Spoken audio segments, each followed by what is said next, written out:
இது போன்ற பல செய்திகளை பெறுவதற்கு இந்த யூடியூப் சேனலை சப்ஸ்கிரைப் செய்யவும். நீங்கள் இந்த தமிழ் செய்திகளை இப்பொழுது ஸ்பாட்டிஃபையிலும் கேட்கலாம். டிஸ்கிரிப்ஷன் பாக்ஸில் உள்ள லிங்கை கிளிக் செய்து பார்க்கவும். மேலும் நீங்கள் நமது சேனலின் மெம்பர் ஆக வேண்டுமெனில் ஜாயின் என்ற பட்டனை கிளிக் செய்து உங்களுக்கு விருப்பமான லெவலை தேர்வு செய்து கொள்ளுங்கள். தேவன் உங்களை ஆசீர்வதிப்பாராக.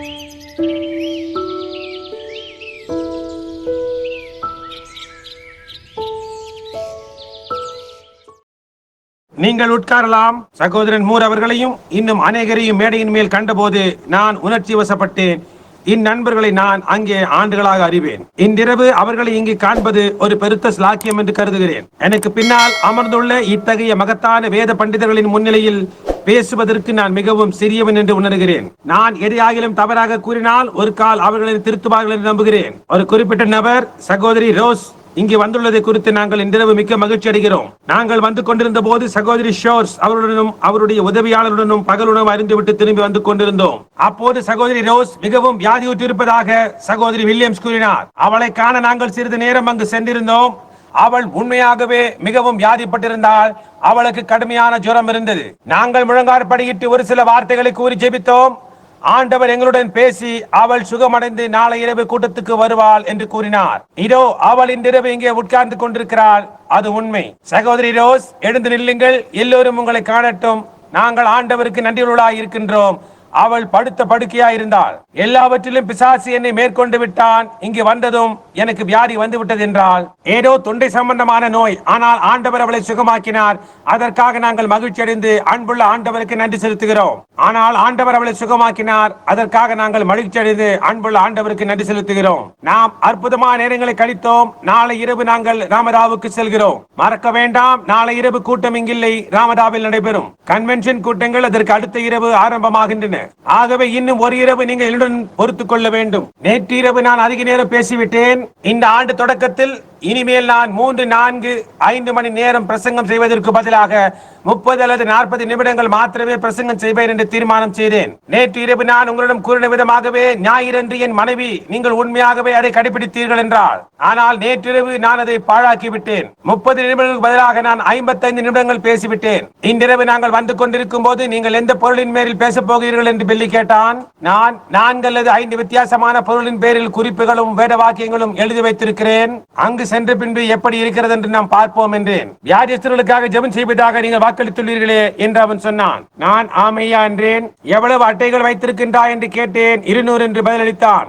அப்படியானால் நான் இன்றையவே ஜெபிக்க தொடங்குவது நலம் என்றேன். அவன், உங்களுக்கு பேச 15 நிமிடங்கள் மாத்திரமே அவகாசம் உண்டு, ஏனெனில் பாக்கி நேரத்தை நீங்கள் நேற்று இரவே பேசி தீர்த்து விட்டீர்கள் என்றான். 15 நிமிடங்கள் நாம் துரிதமாக முடிக்க வேண்டும் இல்லையா? ஜெப அட்டைகள் வைத்திருப்பவர்களுக்கு நாங்கள் ஜெபம் செய்வதாக வாக்களித்திருந்தோம். எங்கள் வாக்கை நிறைவேற்ற நாங்கள் நிச்சயம் கடமைப்பட்டிருக்கிறோம். அவர்கள் அனைவரையும் இந்த வரிசையில் கொண்டு வர முடியாது. கூட்டத்திலிருந்து அவர்கள் பெயர்களை கூப்பிட்டு அவர்களை தனிப்பட்ட விதத்தில் அழைக்கவும் என்னால் முடியாது. எப்படி இருந்தாலும் பரிசுத்த ஆவியானவர் அதை எனக்கு அருள்வார் என்றாலும் என்னால் அப்படி செய்ய முடியாது, ஏனெனில் அது எனக்கு அதிக பாரமாயிருக்கும். இப்படிப்பட்ட செயல்களை பரிசுத்த ஆவியானவர் புரிவதை நாம் நன்கு அறிந்திருக்கிறோம். தேவன் இன்னமும் தேவனாய் இருக்கிறார் என்று நாம் அறிவோம். அது சுகமளிக்கிறது என்பது முக்கியமல்ல, நாம் அவருடைய சமூகத்தில் இருக்கிறோம் என்பதை அது நமக்கு தெரிவித்து நமது விசுவாசத்தை அதிகரிக்க செய்கிறது. இன்றிரவு நாங்கள் எல்லா வியாதியஸ்தர்களுக்கும் ஜெப அட்டை வைத்துள்ள ஒவ்வொருவருக்கும் ஜெபிக்க போகின்றோம். நாளை இரவு ராமதாவில் இன்னும் சில அட்டைகளை விநியோகம் செய்து அவர்களுக்கும் அங்கே ஜெபம் செய்வோம். ஏனெனில் கன்வென்ஷன் கூட்டங்களுக்கு முன்பு எனக்கு இன்னும் ஒரு இரவு உள்ளது. கன்வென்ஷனில் எனக்கு ஒரு இரவு அளிக்கப்பட்டுள்ளது நினைக்கிறேன். அதை தவிர காலை உணவு ஆராதனை ஒன்று இருக்கும் என்று தோன்றுகிறது.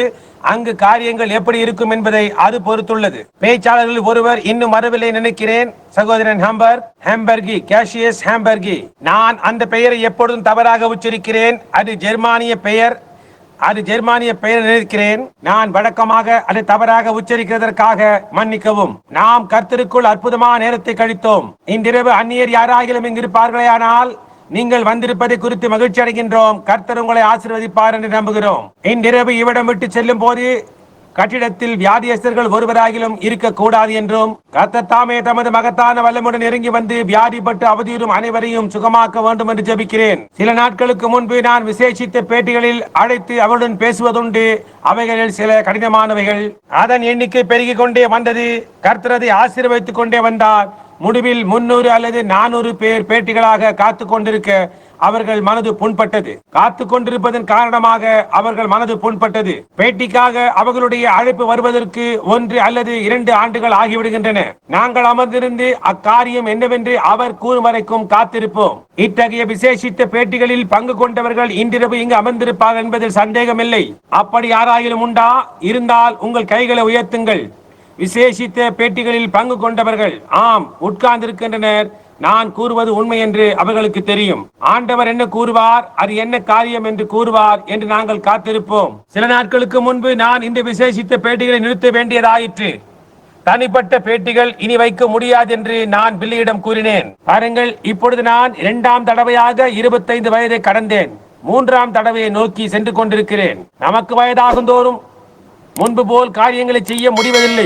நமது அடிகள் குறுகி கொண்டே செல்கின்றன. சகோதரன் மூர் ஏறக்குறைய என் வயதாக இருந்தாலும் இன்னும் அதை குறித்து அவருக்கு ஒன்றும் தெரியாது. ஆனால் நீங்களும் நானும் சகோதரன் பிரமனும் முதன்முறையாக இங்கு சகோதரன் அவுட்லா, சகோதரன் கார்சியா, சகோதரன் ஃபுல்லர் இவருடன் வந்து முதற்கொண்டு காலம் அதிகம் கடந்து விட்டது. இந்த சகோதரர்கள் இங்கு உள்ளனரா என்று தெரியவில்லை. சகோதரன் கார்சியா, சகோதரன் ஃபுல்லர், சகோதரன் அவுட்லா இங்குள்ளனரா? இருந்தால் உங்கள் கைகளை உயர்த்துங்கள். ஆம், சகோதரன் ஃபுல்லர் இங்கு இருக்கிறார். சகோதரன் அவுட்லாவை அங்கு காணுகிறேன். சகோதரன் கார்சியா, நான் நினைக்கிறேன் அவர் பீனிக்ஸை விட்டு போய்விட்டார் என்று. அவர் பீனிக்ஸை விட்டு சென்று இப்பொழுது கலிபோர்னியாவில் இருக்கிறார். அது மிகவும் கம்பீரமான நாட்கள். அன்று நான் கொண்டிருந்த அதே செய்தியையே இன்றும் கொண்டிருக்கிறேன். அதாவது இயேசு கிறிஸ்து நேற்றும் இன்றும் என்று மாறாதவராயிருக்கிறார் என்னும் செய்தி. ஏறக்குறைய 19 ஆண்டுகள் கடந்து விட்டன. அப்பொழுது பெக்கி சிறு குழந்தையாயிருந்தாள். இப்பொழுதோ அவள் 19 நிரம்பிய தடித்த விகாரமான பெண்ணாய் அங்கு எங்கோ அமர்ந்திருக்கிறாள். பெக்கி எங்கிருக்கிறாய்? அப்படி அவளை அழைத்ததினால் அவள் என் மீது கோபித்துக் கொள்வாள். அவளை என் கையில் ஏந்தி பெருசு செய்தனால் என் ஞாபகத்துக்கு வருகிறது. அன்றிரவும் கூட அத்தகைய பணி எனக்கு உண்டாயிருக்கும் நினைக்கிறேன். சகோதரன் கார்சியாவின் சபையில் ஒரு இரவு பெக்கி குழந்தையாயிருந்த போது இந்த விதமாய் பிரசங்கித்தேன். இன்றிரவு நான் சர்வதேச கூட்டம் ஒன்று பிரசங்கித்துக் கொண்டிருக்கிறேன். நான் ஸ்பானியர்களிடம் பேசிக் கொண்டிருக்கிறேன். இங்குள்ள என் மனைவி ஜெர்மானிய ஸ்ரீயா இருக்கிறாள். நான் அயர்லாந்து நாட்டை சேர்ந்தவன். என் சிறு குழந்தை பெக்கி சிகப்பு இந்தியன் என்றேன். நான் பின்பக்கமாக வெளியே சென்ற போது மெக்சிகோ நாட்டை சேர்ந்த பெண் ஒருத்தி என்னை அணுகி சகோதரன் பிரென்ஹாமே என்றாள். நான் என்ன வேண்டும் என்றேன். அவள், உங்கள் குழந்தை வெளியிடமாயிருக்கிறாளே, அவள் எப்படி சிகப்பு இந்தியனாக இருக்க முடியும் என்று கேட்டாள். நான் சொன்னேன், அவள் நடத்தையில் சிகப்பு இந்தியலாக இருக்கிறாள் என்றேன். சரி, இன்றிரவு மறுபடியும் இங்கு வந்திருப்பதில் நாங்கள் நன்றியுள்ளாயிருக்கிறோம். நாம் வார்த்தையை அணுகும் முன்பு அவரையே அணுகுவோம். ஏனெனில் அவரே வார்த்தையாயிருக்கிறார். வார்த்தை வெளிப்படும் போது அதுதான் உங்களில் இருக்கிறவர். நேற்றிரவு நாம் முரண்பாட்டின் வித்து என்பதை குறித்து பேசினோம். கர்த்தருடைய ஆசீர்வாதத்தை நீங்கள் அனுபவித்தீர்களா? அந்த செய்தியை உங்களுக்கு கொண்டு வந்ததில் நான் மிக்க மகிழ்ச்சி அடைகிறேன். வித்துக்கள் என்பது என்னவென்று நாம் பார்த்தோம். உங்களுக்கு இன்றிரவு ஏதாவது விசேஷமான விண்ணப்பங்கள் ஏதாகிலும் உண்டா? ஒருவேளை ஜெப வரிசையில வரப்போகின்றவர்கள், தேவனே இரக்கமாயிரும், நான் ஜெபத்திற்காக வரும்போது உமது நிபந்தனையை சந்திக்கத்தக்கதாக என் விசுவாசத்தை உயர்த்துவீராக என்று ஜெபியுங்கள். ஒரு கால் நீங்கள் சிநேகிக்கிறவர்கள், இல்லை அப்படி ஏதோ ஒரு காரியம் வியாதியா இருக்கக்கூடும், தேவன் காணத்தக்கதாக உங்கள் கரங்களை உயர்த்துவீர்களாக. உயர்த்தப்பட்ட அநேக கரங்களை காணும் போது என்னில் பொங்கி எழும் உணர்ச்சி என்னவென்று உங்களுக்கு தெரியாமல் இருக்கலாம். போதகர் சகோதரரே, அந்த தேவைகளை பாருங்கள், அதை சற்று பாருங்கள். எனக்கே அத்தகைய உணர்ச்சி உண்டாகுமானால் நமது பிதாவின் உணர்ச்சி எப்படிப்பட்டதாயிருக்கும்? நிச்சயமாக நாம் ஜெபம் செய்வோம். அன்புள்ள இயேசுவே, எல்லாவற்றுக்கும் போதுமானவது நாமத்தின் மூலம் நாங்கள் மகத்தான இரக்கத்தின் சிங்காசனத்தை அணுகுகிறோம். ஏனென்றால் நாம் ரட்சிக்கப்படும்படிக்கு மனுஷர்களுக்குள்ளே கர்த்தராகிய இயேசு கிறிஸ்துவின் நாமமே அல்லாமல் வேறொரு நாமம் கட்டளையிடப்படவில்லை. அவருடைய நாமத்தில் நாங்கள் வருகிறோம். பரலோக பிதாவே, இன்றிரவு எங்களை உமது விசுவாசிக்கும் பிள்ளைகளாக ஏற்றுக்கொள்ள வேண்டும் என்று வேண்டிக் கொள்கிறோம். கர்த்தாவே, எங்கள் அவிசுவாசத்தை எங்களுக்கு மன்னியும். எங்கள் தேவைகள் அனைத்திற்காகவும் இன்றிரவு நாங்கள் தேவனுடைய வார்த்தை எல்லாவற்றையும் முற்றிலுமாக விசுவாசிக்க உதவி செய்யும். உயர்த்தப்பட்ட கரங்களின் கீழ் இருக்கின்ற காரியங்கள் என்னவென்பதை நீர் அறிவீர். ஒரு கால் சிலருக்கு வியாதியாயிருக்கலாம், சிலருக்கு குடும்ப பிரச்சனையாயிருக்கலாம், வேறு சிலருக்கு அது பண தொல்லையாயிருக்கலாம். ஒருவேளை சிலர் சோர்ந்து போயிருக்கலாம், சிலர் பின்வாங்கி போயிருக்கலாம், சிலர் பாவிகளாயிருக்கலாம். அவர்கள் தேவை என்னவாயிருப்பினும் எந்த சத்துருவையும் மேற்கொள்ள வல்லமை படைத்தவர் நீர். எனவே மரணம் உள்பட எங்கள் ஒவ்வொரு சத்துருவும் அவைகள் ஜெயிக்கப்பட்டு ஆயிற்று என்று இன்றிரவு நாங்கள் அடையாளம் கண்டு கொள்ளப்படும். நம்மில் அன்பு கூர்ந்து தம்மையே நமக்காக கொடுத்து தம்முடைய இரத்தத்தினாலே நம்மை கழுவின அவராலே நாம் முற்றிலும் ஜெயங்கொள்ளுவர்களாய் இருக்கிறோம் என்று உணர அருள் புரியும். ஆண்டவரே, எல்லா அவிசுவாசமும், எல்லா சந்தேகங்களும், எல்லா ஏமாற்றங்களும், தேவனுக்கு பிரியமில்லாத எல்லா காரியங்களையும் எங்களை விட்டு அகன்று பரிசுத்த ஆவியானவர் தாமே உரிமையுடன் எங்கள் இதயங்களில் பிரவேசிக்க வேண்டும் என்று ஜெபிக்கிறோம். அதிசயமான விதங்களில் அவர் எங்களுடனே பேசுவாராக. அவருடைய வல்லமையில் அவர் எங்களுடன் பேசுவாராக. ஆவிக்குரிய பிரகாரமாய் மருத்துவர்களை அவர் உயிரோடு எழுப்பி வியாதியால் அவதியுறுபவர்களுக்கு அவர் மீண்டும் சுகத்தை அளித்து நெகிழ்ந்த கரங்களையும் தளர்ந்த கரங்களையும் அவர் உயர்த்துவாராக. ஒரு குதூகலமான நேரம் அவர்களுக்கு உண்டாவதாக. ஆண்டவரே, இன்றிரவு அப்படிப்பட்ட ஒரு காரியம் உண்டாகி ரமதா சத்திரத்தை அடைந்து அந்த பட்டணத்தில் அதுவரை நிகழ்ந்த கன்வென்ஷன்களிலேயே மிகவும் சிறந்த கன்வென்ஷனை தொடங்குவதாக. கர்த்தாவே, நாங்கள் ஒன்று கூடி ஜெபிக்கும் போது என்னுடைய நாமத்தினால் அழைக்கப்பட்ட ஜனங்களாய் ஒன்று கூடி ஜெபித்தால் அப்பொழுது நான் பரலோகத்திலிருந்து நான் கேட்பேன் என்று நீ கூறினீர். இன்றிரவு இது அம்மடமாய் இருக்க வேண்டும் என்று நாங்கள் ஜெபிக்கிறோம். பிதாவே, இப்பொழுது நாங்கள் வார்த்தையை படிக்கும் போது உம்மை தவிர வேறு யாராலும் அதை வியாக்கியானிக்க முடியாது. நீரே உம்முடைய சொந்த வியாக்கியானி. இன்றிரவு நாங்கள் படிக்கும் வார்த்தையை நீரே வியாக்கியானித்து தர வேண்டும் என்று ஜெபிக்கிறோம். இயேசுவின் நாமத்தில் கேட்கிறோம், ஆமேன். ஒரு போதகன் வேத வார்த்தைகளை வாசிக்கும் போது நீங்கள் குறித்துக் கொள்ள விரும்பினால் இன்றிரவு எபேசிய நிருபத்துக்கு உங்கள் வேதத்தை திருப்புங்கள். கடந்த ஞாயிறன்று நான் எபேசிய நிருபத்தை குறித்து பேசிக் கொண்டிருந்தேன். எப்படி யோசுவாவின் புத்தகம் பழைய ஏற்பாட்டின் எபேசியராக திகழ்கிறது என்றும் அது மீட்பின் புத்தகம் என்றும் எடுத்துரைத்தேன். மீட்டுக் கொள்ளப்படுதலுக்கு 2 பாகங்கள் உள்ளன. ஒன்றிலிருந்து வெளியே வருகுதலும் ஒன்றுக்கு உள்ளே செல்லுதலும் ஆகும். முதலாவதாக நீங்கள் வெளியே வர வேண்டும். சிலர் வெளியே வரும்போது தங்களுடன் உலகத்தையும் கூட உடன் கொண்டு வர விரும்புகின்றனர். ஆனால் நீங்கள் கிறிஸ்துவுக்குள் செல்வதற்கு உலகத்தை விட்டு வெளியே வர வேண்டும். நீங்கள் அவிசுவாசத்திலிருந்து வெளியே வந்து விசுவாசத்துக்குள் பிரவேசிக்க வேண்டும். உங்கள் வழியில் வேறொன்றும் இருக்கக்கூடாது. உண்மையான விசுவாசத்தை பெற்றிருக்க தேவனுடைய வார்த்தைக்கு முரணாய் இருப்பவர்கள் அனைத்தையும் நீங்கள் பின்னாக விட்டுவிட்டு விசுவாசத்திற்குள் செல்ல வேண்டியவளாயிருக்கிறீர்கள். யோசுவாவின் புத்தகமே பழைய ஏற்பாட்டின் எபேசியரின் நிருபமாயிருக்கிறது. அங்கே நியாயப்பிரமாணத்துக்கு பிரதிநிதியாக இருந்த மோசே யாரையுமே ரட்சிக்க முடியவில்லை. ஆனால் கிருபையினாலோ ரட்சிக்க முடியும். யோசுவா, இயேசு என்னும் 2 சொற்களுக்கும் ஒரே அர்த்தம் கொண்டவை. ஏகோவா ரட்சகர் என்பதாகும். அப்படியானால் நாம் இப்பொழுது வேறொரு எபேசியருக்கு வந்திருப்பதை நாம் காண்கிறோம். அங்கே நம்முடைய புத்தி கூர்மை உள்ள ஸ்தாபனங்கள் இன்னும் மற்றவைகள், நம்முடைய கல்வி திட்டங்கள் யாவும் அவைகளுடைய யோர்தான் அண்டைக்கு வந்துவிட்டது. அப்படியானால் நமக்கு மீண்டும் ஒரு எபேசியர் இருக்க வேண்டும். நமக்கு ஒரு பிரயாணம் அவசியமாய் இருக்க வேண்டும். நாம் வெளியே வந்து எடுத்துக் கொள்ளப்படுதலுக்காக உள்ள செல்ல வேண்டியவளாய் இருக்கிறோம். இன்றிரவு நாம் எபேசியர் 2ஆம் அதிகாரத்திலிருந்து ஒரு பாகத்தை வாசிக்க போகிறோம். நீங்கள் வேதாகமத்தை திருப்பி எபேசிய நிருபத்தை கண்டுபிடிக்கும் வரைக்கும் இவைகளை நான் உங்களிடம் பேசிக் கொண்டிருந்தேன். அக்கிரமங்களினாலும் பாவங்களினாலும் மரித்தவர்களாய் இருந்த உங்களை உயிர்ப்பித்தார். அவைகளில் நீங்கள் முற்காலத்திலே இவ்வுலக வழக்கத்துக்கு ஏற்றபடியாகவும் கீழ்ப்படியாமையின் பிள்ளையிடத்தில் இப்பொழுது கிரியை செய்கிற ஆகாயத்து அதிகார பிரபுவாகிய ஆவிக்கு ஏற்றபடியாகவும் நடந்து கொண்டீர்கள். அவர்களுக்குள்ளே நாம் எல்லாரும் முற்காலத்திலே நமது மாம்ச இச்சையின்படியே நடந்து நமது மாம்சமும் மனசும் விரும்பினவைகளை செய்து சுவாபத்தினாலே மற்றவர்களைப் போல கோபாக்கினியின் பிள்ளைகளாய் இருந்தோம். தேவனோ இரக்கத்தில் ஐஸ்வர்யம் உள்ளவராய் நம்மில் அன்பு கூர்ந்த தம்முடைய மிகுந்த அன்பினாலே அக்கிரமங்களில் மறுத்தவர்களாய் இருந்த நம்மை கிறிஸ்துவுடனே கூட உயிர்ப்பித்தார். கிருபையினாலே ரட்சிக்கப்பட்டீர்கள். இதிலிருந்து ஒரு வேத வாக்கியத்தின் பாகத்தையின் பொருளுக்கு தலைப்பாக தெரிந்து கொள்ள போகிறேன். இரக்கத்தில் ஐஸ்வர்யம் உள்ள தேவன். தீர்க்கதரிசி அப்போஸ்தலனாகிய பவுல் இங்கு கூறுவதை கவனியுங்கள். அவர் இங்கே எப்படி குறிப்பிட்டிருக்கிறார் பாருங்கள். மரித்தவர்களாய் இருந்த உங்களை அவர் உயிர்ப்பித்தார். ஒரு சமயத்தில் மரித்தவர்களாய் இருந்த உங்களை அவர் உயிர்ப்பித்தார். அக்கிரமங்களினாலும் பாவங்களினாலும் மரித்தவர்களாய் இவ்வுலக வழக்கத்துக்கு ஏற்றபடியாகவும் மாம்ச இச்சைப்படியாக நடந்து மனம் விரும்பினவைகளை செய்தோம். ஆனால் நம்மில் மாறுதலை உண்டாக்கினது எது? உங்களுக்கு புரிகின்றதா? ஒரு காலத்தில் மரித்த நிலையில் இருந்த நம்மை உயிர்ப்பிக்கப்பட்ட நிலைமைக்கு மாற்றியது எது? உயிர்ப்பித்தல் என்றால் ஜீவனுள்ளவர்களாய் ஆக்கப்படுதல். மரணத்திலிருந்து ஜீவனுக்கு மாறுதல் ஏற்பட்டது. மரணத்திலிருந்து ஜீவனுக்கு வரும் மாறுதலை காட்டிலும் வேறெந்த பெரிய காரியமும் ஒரு மனிதனுக்கு நேரிட முடியாது. ஒரு மனிதன் சரீர பிரகாரமாக மரண தருவாயில் இருக்கும் போது அவன் சரீர சுகம் பெற்றால் அது ஒரு பெரிய காரியமாய் இருக்கும். ஆனால் ஆவிக்குரிய பிரகாரம் மரித்திருக்கும் ஒரு மனிதனை தேவன் உயிர்ப்பிக்கிறதை காட்டிலும் பெரிய காரியம் வேறு எதுவும் இல்லை. நீங்கள் முற்காலத்தில் மரித்தவர்களாய் இருந்தீர்கள். நீங்கள் மரித்தவர்களாய் இருந்தீர்கள். இங்குள்ள அநேகரும் கூட பின்னோக்கி பார்த்து அவர்கள் மரித்தவளாய் இருந்ததை காணலாம். ஆனால் நீங்கள் அந்த நாளில் இருந்தது போன்று இன்றிரவு நீங்கள் ஏன் மரித்தவளாய் இல்லை? நீங்கள் பாவிகளாய் இருந்த காரணத்தால் அந்நிலையில் இருக்கும் தகுதியை பெற்றிருந்தீர்கள். அங்கே காரியம் அதுதான். அதாவது தேவனோ இரக்கத்தில் ஐஸ்வர்யம் உள்ளவராயிருந்தார். ஐஸ்வர்யம் உள்ளவராய் இருந்த தேவன் அப்படிப்பட்ட நிலையில் தான் நாம் இருந்தோம். ஆனால் தேவனோ அதுதான் அங்கே நம்மில் மாறுதலை உண்டாக்கினது. தேவனோ இரக்கத்தில் ஐஸ்வர்யம் உள்ளவராயிருந்தார். அவர் இரக்கத்தில் ஐஸ்வர்யம் உள்ளமாய் இருப்பதால் அதற்காக நான் மிக்க மகிழ்ச்சி அடைகிறேன். அவர் பணத்தில் மாத்திரம் ஐஸ்வர்யம் உள்ளவராய் இருந்தால், பொருளில் மாத்திரம் ஐஸ்வர்யம் உள்ளவராய் இருந்தால், அவர் அனைத்திலும் ஐஸ்வர்யம் உள்ளவராய் இருக்கிறார். ஆனால் எல்லாவற்றை விட மேலான காரியம் என்னவென்றால் அவர் இரக்கத்தில் ஐஸ்வர்யம் உள்ளவராய் இருப்பது. அது எவ்வளவு ஒரு மகத்தான வார்த்தை. நாம் முற்காலத்திலே மரித்தவளாய் இருந்தோம். வீரை எப்படி சாக வேண்டும் என்பதை குறித்து ஆண்டவர் நாம் பேசினோம்.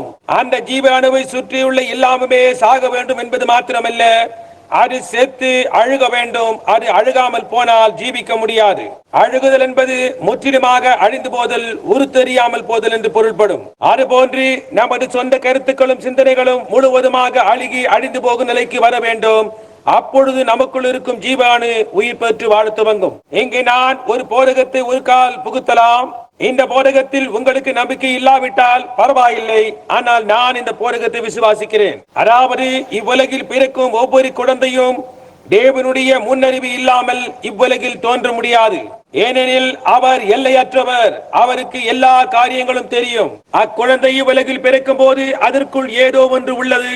அது ஜீவிக்க வேண்டுமானால் அதற்குள் சிறிய ஏதோ ஒன்று இருக்க வேண்டும். சீக்கிரமாகவோ அல்லது கழித்தோ அதற்கு வந்துவிடும். அந்த சிறிய வித்து அதனுக்குள் இருக்கிறது. வேற வாக்கியங்கள் அதை குறித்து தெளிவாக கூறுகின்றன. அதுபோன்று உனக்கு நித்திய ஜீவன் இன்றிரவு இருக்குமானால், நமக்கு நித்திய ஜீவன் இருக்குமானால், நாம் அதை எப்பொழுதும் உடையவளாய் இருக்கிறோம். ஏனெனில் ஒரே விதமான நித்திய ஜீவன் மாத்திரமே உண்டு. நாம் எல்லா காலங்களிலும் இருந்தோம். நாம் அந்த விதமாக இருக்க காரணம் என்னவெனில், நாம் தேவனின் ஒரு பாகமாக இருப்பதால் தான். தேவன் ஒருவர் மாத்திரமே நித்தியமானவராய் இருக்கிறார். மெல்கிசேதேக்கு ஆபிரகாமிடம் தசம பாகம் வாங்கினது போல் அவருடைய கொள்ளு பேரனாகிய லேவிக்கும் அது அளிக்கப்பட்டது. மெல்கிசேதேக்கு ஆபிரகாமுக்கு எதிர்கொண்டு போன போது லேவி ஆபிரகாமின் அறையில் இருந்தபடியால் அவனும் தசமபாகம் செலுத்தினான். வேறு ஒரு காலை நேரத்தில் யார் இந்த மெல்கிசேதேக்கு என்பதை குறித்து பேச விரும்புகிறேன். இதை கவனியுங்கள். லேவி உலகில் தோன்றுவான் என்று தேவனுக்கு அநேக ஆண்டுகளுக்கு முன்பே தெரியும். அவர் எல்லாம் அறிந்தவர். நாம் தேவனின் ஒரு பாகமாக இருக்கிறோம். நீங்கள் எக்காலத்தும் அப்படித்தான் இருந்து வந்திருக்கிறீர்கள். ஆனால் உங்களுக்கு அது ஞாபகம் இல்லை. ஏனெனில் நீங்கள் தேவனுக்குள் அவருடைய ஒரு தன்மையாக மாத்திரமே இருந்தீர்கள். அவருடைய சிந்தனையில் மாத்திரம் நீங்கள் இருந்தீர்கள். உங்கள் பெயர் எப்பொழுதாகிலும் ஜீவ புத்தகத்தில் எழுதப்பட்டிருந்தால் அது உலக தோற்றத்துக்கு முன்பே எழுதப்பட்டு விட்டது. நீ என்னவா இருப்பாய் என்று அவருக்கு தெரியும். போதகத்தை குழப்புவதற்கென இதை கூறவில்லை, அதை தெளிவாக்கவே இதை கூறுகிறேன். அதன் விளைவாக நம் பயம் தெளிந்துவிடும். நீ யார் என்று உனக்கு தெரியவில்லை. நீ இனிமேல் ஒரு தேவபுத்திரன் ஆக போவதில்லை. நீ இப்பொழுதே தேவனுடைய குமாரர்களாய் இருக்கிறீர்கள். பாருங்கள், நீங்கள் எக்காலத்தும் தேவனுடைய புத்திரராய் இருக்கிறீர்கள். புரிகின்றதா? ஆதியில் தேவன் உங்களை தம் சிந்தையில் கொண்டிருந்த போது உங்களில் ஒரு பகுதி தேவனில் இருந்திருக்க வேண்டும். உங்களுக்குள் இப்பொழுது இருக்கும் அந்த ஜீவன் அப்பொழுதே தேவனுக்குள் இருந்திருக்க வேண்டும். அதாவது நீங்கள் இவ்வுலகில் தோன்றுவதற்கு முன்பே தேவனை தவிர வேறொன்றும் இவ்வுலகில் இல்லாதவரே நீங்கள் அவருடைய தன்மைகளில் ஒன்றாயிருந்தீர்கள். உங்கள் பெயர் என்னவாயிருக்கும் என்பதை அவர் அப்பொழுதே அறிந்திருந்தார். உங்கள் தலைமயிரின் நிறம் என்னவாய் இருக்கும் என்பதையும் அவர் அறிந்திருந்தார். உன்னை குறித்து அவர் எல்லாமே அறிந்திருந்தார். நிகழ்ந்த ஒன்றே ஒன்று என்னவெனில், நீ பாவியாயிருந்த காரணத்தால் உங்களில் அநேகர் இந்த என் கருத்துக்கு இணங்குவீர்கள். நீங்கள் சிறு பையனாகவோ அல்லது சிறு பெண்ணாகவோ இருந்தபோது நீங்கள் சில காரியங்களை சுற்றி நடந்து வந்திருப்பீர்கள்.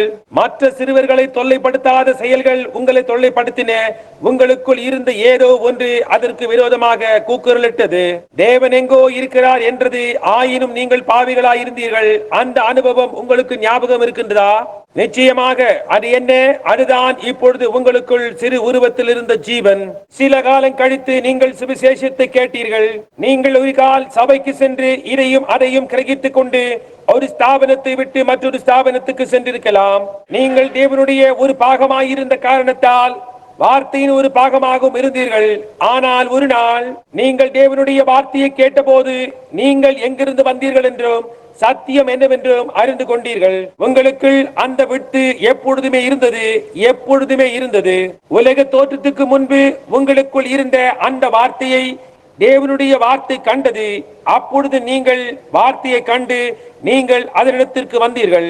நான் கூறும் அந்த கழுகு குஞ்சின் கதையை போல் எப்படி அந்த கழுகு குஞ்சு ஒரு பெட்டை கோழியின் கீழ் குஞ்சு பொரித்தது என்று அந்த கோழி குஞ்சுகளுடன் நடந்து கொண்டிருந்தது.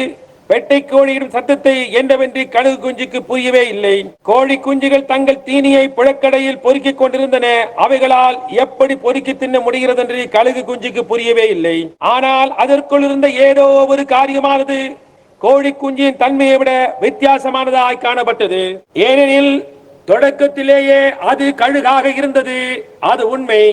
ஒரு நாள் அந்த கழுகு குஞ்சின் தாய் அதை தேடிக்கொண்டு வந்தது. தாய் கழுகின் சத்தத்தை அது கேட்டது. அது பெட்டை கோழியின் கொக்கரிப்பு சத்தத்தை விட வித்தியாசமானதாக இருந்தது.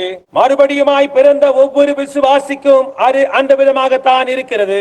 நீங்கள் வேத தத்துவம் எவ்வளவு வேண்டுமானாலும் கேட்கலாம். மனிதனால் ஏற்படுத்தப்பட்ட முரண்பாடுகளை நீங்கள் கேட்கலாம். ஆனால் வார்த்தை எங்கு பிரகாசிக்கும் போது ஏதோ ஒன்று உன்னை இறுக பற்றிக் கொள்ளுகிறது.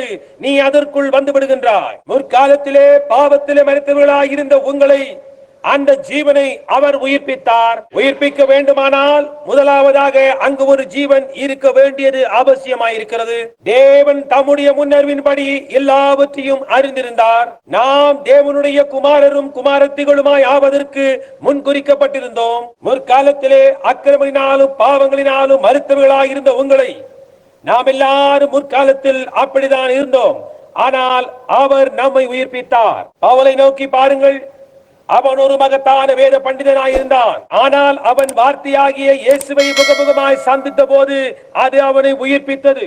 அவன் உடனே ஜீவனுக்குள் வந்து விட்டான். ஏனெனில் அவன் அதற்கென முன்குறிக்கப்பட்டவனாயிருந்தான். அவன் வார்த்தையின் ஒரு பாகமாயிருந்தான். வார்த்தையானது வார்த்தையை கண்டபோது அது அவனுடைய தன்மையாயிருந்தது. வைதிக சபைகளில் அவன் கேட்ட பெட்டை கோழிகளின் கொக்கரிப்பு சத்தம் எதுவும் அவனை பாதிக்கவில்லை. அவன் வார்த்தையை கண்டான். அவன் அதன் ஒரு பாகமாயிருந்தான். அவன் ஒரு கழுகாயிருந்தான். அவன் ஒரு கோழி குஞ்சு அல்ல. கோழி குஞ்சுகளுடன் அவன் புழக்கடையில் இருந்தான். ஆனால் தொடக்கத்திலேயே அவன் கழுகாக இருந்தான். இதை போன்ற வேறொரு சிறு கதையை நான் கேட்டதுண்டு. இது பக்தி குறைவாய் இருக்காது என்று நினைக்கிறேன். ஒரு சமயம் வாத்து குஞ்சை ஒரு பெட்டை கோழி குஞ்சு பொரித்துதாம். அவனால் புரிந்து கொள்ள முடியவில்லை. காண்பதற்கு அது விகாரமாய் இருந்தது. அதற்கு தூசு போன்றவை ஒன்றுமே புரியவில்லை. மற்ற கோழி குஞ்சுகளுடன் அதுவும் சேர்ந்து புழக்கடையில் விளையாடி கொண்டிருந்தது. ஒரு நாள் பெட்டை கோழி தன் குஞ்சுகளை புழக்கடையை விட்டு வெளியே நடத்தி சென்ற போது வாத்து குஞ்சுக்கு தண்ணீரின் மனம் அடித்தது. உடனே துரிதமாக தண்ணீரை நோக்கி ஓடியது. ஏன் பார்க்க போனால் அதற்கு முன்பு அது குளத்திற்கு சென்றதே இல்லை. அது தொடக்கத்திலேயே வாத்தாக இருந்தது. அது செய்ய வேண்டிய ஒரே ஒரு காரியம் என்னவென்றால் அது தன் சுய நினைவுக்கு வர வேண்டியதாயிருந்தது. விசுவாசியுடைய காரியம் அதே நிலையில் தான் இருக்கிறது. அவனுக்குள் ஏதோ ஒன்று உள்ளது. அவன் தேவனை முகமுகமாய் சந்திக்கும் போது அவனுக்கு சுய நினைவு ஏற்படுகிறது. அவனுக்குள் இருக்கிறதான அந்த வித்து அது உயிர்ப்பிக்கப்படுகிறது. என்னே அது உண்மை. அவன் உலக காரியங்களில் நின்று தூர பறந்து சென்று விடுகிறான். அவைகள் அவனுக்கு மறுத்தவைகளாகி விடுகின்றன. என்னே நாம் எல்லாரும் முற்காலத்தில் இவ்வுலக காரியங்களில் நடந்தோம் என்பது என் ஞாபகத்துக்கு வருகிறது. ஆனால் அந்த உண்மையான காரியத்தை நாம் பிடித்துக் கொண்ட போது அதுதான் நம்மை உயிர்ப்பித்தது. அந்த சிறு வித்து உயிர் பெற்றது. அப்பொழுது உலக காரியங்கள் அனைத்தும் அங்கேயே அழுகிவிட்டது. அவைகளின் மேல் நமக்கு இருந்த வாஞ்சை இப்பொழுது இல்லாமல் போயிற்று. தேவனால் பிறந்த எவனும் பாவம் செய்யான். ஆராதனை செய்கிறவர்கள் ஒரு தரம் சுத்தமாக்கப்பட்ட பின்பு இன்னும் பாவங்கள் உண்டென்று உணர்த்தும் மனசாட்சி அந்த வாஞ்சை அவர்களுக்குள் இல்லாமல் போகிறது. பாவத்தை குறித்த பிரச்சனை தீர்ந்து விடுகிறது. நீங்கள் கிறிஸ்துவுக்குள் தேவனுடைய ஒரு பாகமாகி விடுகிறீர்கள். கிறிஸ்து உங்களை மீட்கவே மரித்தார். தேவன் இவ்வாறு செய்யவில்லை என்றால் நமக்கு முற்காலத்தில் இருந்த காரியங்களில் நமது கதி என்னவா இருக்கும் என்று சற்று யோசித்து பாருங்கள். ஆனால் தேவன் இரக்கத்தில் ஐஸ்வர்யம் உள்ளவராய் இன்றிரவு எப்படியாய் அவர் நம்மை மீட்டுக் கொண்டார். தேவனுடைய இரக்கத்தின் ஐஸ்வர்யம் நம்மீது இல்லாமல் போயிருந்தால் இன்றிரவு நாம் எங்கு இருந்திருப்போம்? ஒரு காலத்தில் உலகம் அவ்வளவு பாவமான நிலைமையை அடைந்து பூமி சீர்கேட்டை அடைய மனிதன் காரணமாயிருந்தான். பூமியிலே மனிதனை உண்டாக்கினதற்காக கர்த்தர் மனஸ்தாபப்பட்டார். தலை முழுவதுமே உடல் முழுவதுமே அழுகி நாற்றமெடுத்த புண்களை கொண்டதாயிருந்தது. மனிதனை உண்டாக்கினதற்காக கர்த்தர் மனஸ்தாபப்பட்டார். நான் சிருஷ்டித்த மனிதனை நான் நிக்கிரகம் பண்ணுவேன், அவர் அவர்களை அழிப்பார். ஏனென்றால் மனிதன் ஒரு கூட்ட சீர்கேடாய் இருந்தானே அல்லாமல் வேறொன்றுமில்லை. அச்சமயத்திலே மானிட வர்க்கம் முழுவதுமாக அழிக்கப்பட்டு போயிருக்கலாம். ஆனால் தேவனோ இரக்கத்தில் ஐஸ்வர்யம் உள்ளவராய் குற்றமற்றவர்களை குற்றம் செய்தவுடன் சேர்ந்து அழிக்க பிரியப்படவில்லை. எனவே சரியானதை செய்வதில் பிரியப்பட்டு உள்ளே வர விரும்பினவர்களுக்கு அவர் தம்முடைய ஒரு வழியை வகுத்து கொடுத்தார். இரக்கத்தை விரும்பினவர்களுக்கு அவர் இரக்கத்தின் வழியை வகுத்து கொடுத்தார். அவர்களுக்காக அவர் ஒரு பேழையை ஆயத்தம் செய்தார். வேறு விதமாக கூறினால், கோழி குஞ்சுகளுடன் சேர்ந்து கடுகு குஞ்சுகளும் மூழ்கி விடாதபடிக்கு கழுகு குஞ்சுகளுக்கு அவர் செட்டைகளை கொடுத்து நியாய தீர்ப்புக்கு மேல் பறந்து போகும்படி செய்தார். நோவாவின் காலத்தில் அவர் தப்பிக் கொள்வதற்கென ஒரு வழியை உண்டு பண்ணினார். அவர் அதை செய்யும்படியாய் அதை வகுத்து கொடுக்கும்படியாய் செய்தது இதுதான். ஏனெனில் அவர் இரக்கத்தில் ஐஸ்வர்யம் உள்ளவராயிருந்தார். தப்பித்துக் கொள்வதற்கென அவர் ஒரு வழியை உண்டு பண்ணி இருந்தார். ஆனால் ஜனங்களோ ஏற்றுக்கொள்ள மறுக்கின்றனர். அவ்வாறு அவர்கள் மறுப்பதற்கு காரணம், அதை ஏற்றுக்கொள்ள கூடியதாய் அவர்களுக்குள் அங்கே ஒன்றுமில்லை. அதை ஏற்றுக்கொள்ள அங்கே ஒன்றுமே இல்லை. சிகப்பு முள்ளங்கியில் இருந்து நீ ரத்தத்தை பெற முடியாது, ஏனெனில் அதில் ரத்தமே கிடையாது என்று என் தாயார் அடிக்கடி கூறுவார். எனவே அதை ஏற்றுக்கொள்ள அவர்களுக்குள் எவ்விதமான ஜீவனும் இல்லை. அப்படியானால் அது ஏற்றுக்கொள்ளப்பட முடியாது. அக்காரணத்தினால் தான் பரிசேயர் இயேசுவின் முகத்தை நேராக பார்த்தும் அவரை பெயல்சபூல் என்று அழைத்தனர். ஏனெனில் அவரை ஏற்றுக்கொள்ள அவர்களுக்குள் அங்கே ஒன்றுமே இல்லை. ஆனால் பிதாவானவர் எனக்கு கொடுக்கிற யாவும் என்னிடத்தில் வரும் என்று அவர் கூறியுள்ளார். எவ்விதத்தில் ஆகிலும் சத்தியம் அவர்களுக்கு அருளப்படும். சில சமயங்களில் தெருக்களில் செல்பவர்களுடன் நீங்கள் ஆண்டவரை குறித்து பேசலாம். அவர்கள் உங்களை முகத்துக்கு நேராகவே கேலி செய்வார்கள். எப்படி இருந்தாலும் அதை நாம் செய்ய வேண்டியவர்களாயிருக்கிறோம். ஆனால் கவனியுங்கள், என் பிதா ஒருவனை எடுத்துக் கொள்ளாவிட்டால் அவன் என்னிடத்தில் வரமாட்டான். தேவன் முதலாவதாக ஒருவனை இழுக்க வேண்டி இருக்கிறது. அங்கே முதலாவதாக ஜீவன் இருக்க வேண்டும். பிதாவானவர் எனக்கு கொடுக்கிற யாவும் என்னிடத்தில் வரும். மீட்கப்பட விரும்புகிறவர்களுக்கு அவர் ஒரு வழியை உண்டு பண்ணி இருக்கிறார். சுகத்தை பெற விரும்புகிறவர்களுக்கு அவர் ஒரு வழியை உண்டு பண்ணி இருக்கிறார். இந்த காரியங்கள் யாவையும் அவர் செய்தபடியால் அவை அவரை இரக்கத்தில் ஐஸ்வர்யம் உள்ள தேவனாக செய்கிறது. அவர் எப்பொழுதுமே இரக்கத்தில் ஐஸ்வர்யம் உள்ளவராயிருக்கிறார். அது அப்படிதான் இருக்க வேண்டும். இதை நீங்கள் ஏற்க மறுத்தால் உங்களுக்கு நியாய தீர்ப்பை தவிர வேறெதுவும் இல்லை. ஏனெனில் பாவமானது நியாயம் தீர்க்கப்பட வேண்டும். பார்வோன் மோசேயை போன்று பாவனை செய்து மோசேயை போன்று தன்னாலும் சமுத்திரத்தை கடக்க முடியும் என்று அவன் கண்டபோது மோசேயும் அவருடைய சேனையும் பார்வோனும் அவருடைய சேனையும் இருவருமே சமுத்திரத்தில் அழிந்து போவார்கள் என்று தோன்றினது. ஆனால் தேவனோ இரக்கத்தில் ஐஸ்வர்யம் உள்ளவராய் எபிரேய பிள்ளைகள் தப்பிக் கொள்வதற்கான ஒரு வழியை உண்டு பண்ணினார். அவர்கள் தங்கள் கடமையின் பாதையில் இருந்தனர். தேவனுடைய வார்த்தையை பின்பற்றி போய் கொண்டிருந்தனர். நாம் அந்த ஒரே வழியின் மூலமாய்த்தான் இரக்கத்தை பெற்றுக் கொள்ள முடியும். அதாவது பின்பற்றும்படியாய் தேவன் கொடுத்த கட்டளைகளை பின்பற்றுவதே. அவர் கூறின விதமாக நாம் பின்பற்றும் போதுதான் அவர் நம்மேல் இரக்கத்தை காண்பிக்க முடியும். சில நாட்களுக்கு முன்பு ஒரு போதகர் என்னுடன் விவாதம் செய்தார். இந்நாளில் நான் அப்போஸ்தலருடைய போதகங்களை போதிப்பதற்காக அவர் என் மேல் குற்றம் கண்டுபிடித்தார். அதை பற்றி ஓரிரண்டு நாட்களுக்கு முன்பு நான் உங்களிடம் கூறினேன் என்று நினைக்கிறேன். அவர் இக்காலத்தில் நீங்கள் அப்போஸ்தலருடைய போதகங்களை நுழைக்க பார்க்கிறீர்கள். அப்போஸ்தலரின் காலம் முடிவு பெற்று விட்டது என்றார் அவர். நான் அவரிடம் நீங்கள் தேவனுடைய வார்த்தையை விசுவாசிக்கிறீர்களா என்று கேட்டேன். அவர் ஆம் என்று பதிலளித்தார். இதிலிருந்து ஒரு வார்த்தையை எடுத்து போட்டால் அல்லது இதனுடன் ஒரு வார்த்தையை கூட்டினால் என்று வெளிப்படுத்தல் 22:18 உரைக்கிறது அல்லவா? இரண்டு வார்த்தைகள் அல்ல, ஒரு வார்த்தை என்றேன் நான். அவர் அதை நான் நம்புகிறேன் என்றார். அப்போஸ்தலரின் காலம் எப்பொழுது தொடங்கினது என்றும் அப்போஸ்தல ஆசீர்வாதங்கள் சபைக்கு எப்பொழுது கொடுக்கப்பட்டது என்றும் நான் சொல்லுகிறேன். தேவனுடைய வார்த்தையை ஆதாரமாக கொண்டு அதை எப்பொழுது தேவன் சபையிலிருந்து எடுத்து போட்டார் என்று நீங்கள் கூறுங்கள் பார்க்கலாம் என்றேன். உங்களால் அப்படி செய்ய முடியாது, ஏனெனில் அது அபிடமாய் வேதத்தில் எழுதப்படவில்லை என்றேன். மேலும் நான் சொன்னேன், நினைவிருக்கட்டும், பெந்தெகோஸ்து நாளன்று பேதுரு அவன்தான் அப்போஸ்தலருடைய காலத்தை துவக்கி வைத்தவன். நீங்கள் மனம் திரும்பி ஒவ்வொருவரும் பாவ மன்னிப்புக்கென்று இயேசு கிறிஸ்துவின் நாமத்தினாலே ஞானஸ்நானம் பெற்றுக் கொள்ளுங்கள். அப்பொழுது பரிசுத்த ஆவியின் வரத்தை பெறுவீர்கள். வாக்குத்தத்தமானது உங்களுக்கும் உங்கள் பிள்ளைகளுக்கும் நம்முடைய தேவனாகிய கர்த்தர் வரவழைக்கும் தூரத்தில் உள்ள யாவருக்கும் உண்டாயிருக்கிறது என்று பேதுரு அவர்கள் யாவருக்கும் கூறினான். இப்பொழுது ஸ்தாபன பெட்டை கோடியின் கொக்கருப்பிடுது சத்தத்தை கேட்டு அங்கே உலக காரியங்களில் ஜீவிக்க நீங்கள் விரும்பினால் ஏதோ தவறு உங்களில் இருக்கிறது என்பதை அது காட்டுகிறது. ஏனென்றால் அதுதான் வார்த்தையாய் இருக்கிறது. விருப்பம் உள்ளவன் வர கடவன். உனக்கு விருப்பம் இருந்தால் நீ வர வேண்டும். உனக்கு வர மனமில்லை என்றால் நீ பரிதாபமான நிலைமையில் இருக்கிறாய். ஆனால் உனக்கு வர மனம் இருந்தால் நீ வந்து தேவனுடைய சூத்திரத்தை பின்பற்று. அவர் தாம் வாக்குத்தத்தம் செய்துள்ளதை நிறைவேற்ற ஒருபோதும் தவறியதில்லை. நான் இளைஞனாய் இருந்தேன், முதிர் வயது உள்ளவனுமானேன். அவர் தமது வார்த்தையை நிறைவேற்ற தவறியதை நான் ஒருபோது கண்டதில்லை. ஏனெனில் தவறுவதை தவிர வேறு எல்லாவற்றையும் அவரால் செய்ய முடியும். அவர் தவறவே மாட்டார். தேவனால் அதை செய்யவே முடியாது. தவறுவதென்பது தேவனால் கூடாத காரியம். அவர் தவறிவிட்டு தேவனாய் இருக்க முடியாது. அவர் அதை செய்துதான் ஆக வேண்டும். பார்வோனின் சேனைகள் பாவனை செய்ய முயன்றன. ஏனெனில் அவர்கள் அழைக்கப்படவில்லை, அவர்களுக்குள் அந்த ஜீவன் இல்லை. வாக்குத்தத்தமானது பார்வோனுக்கு அளிக்கப்படவில்லை.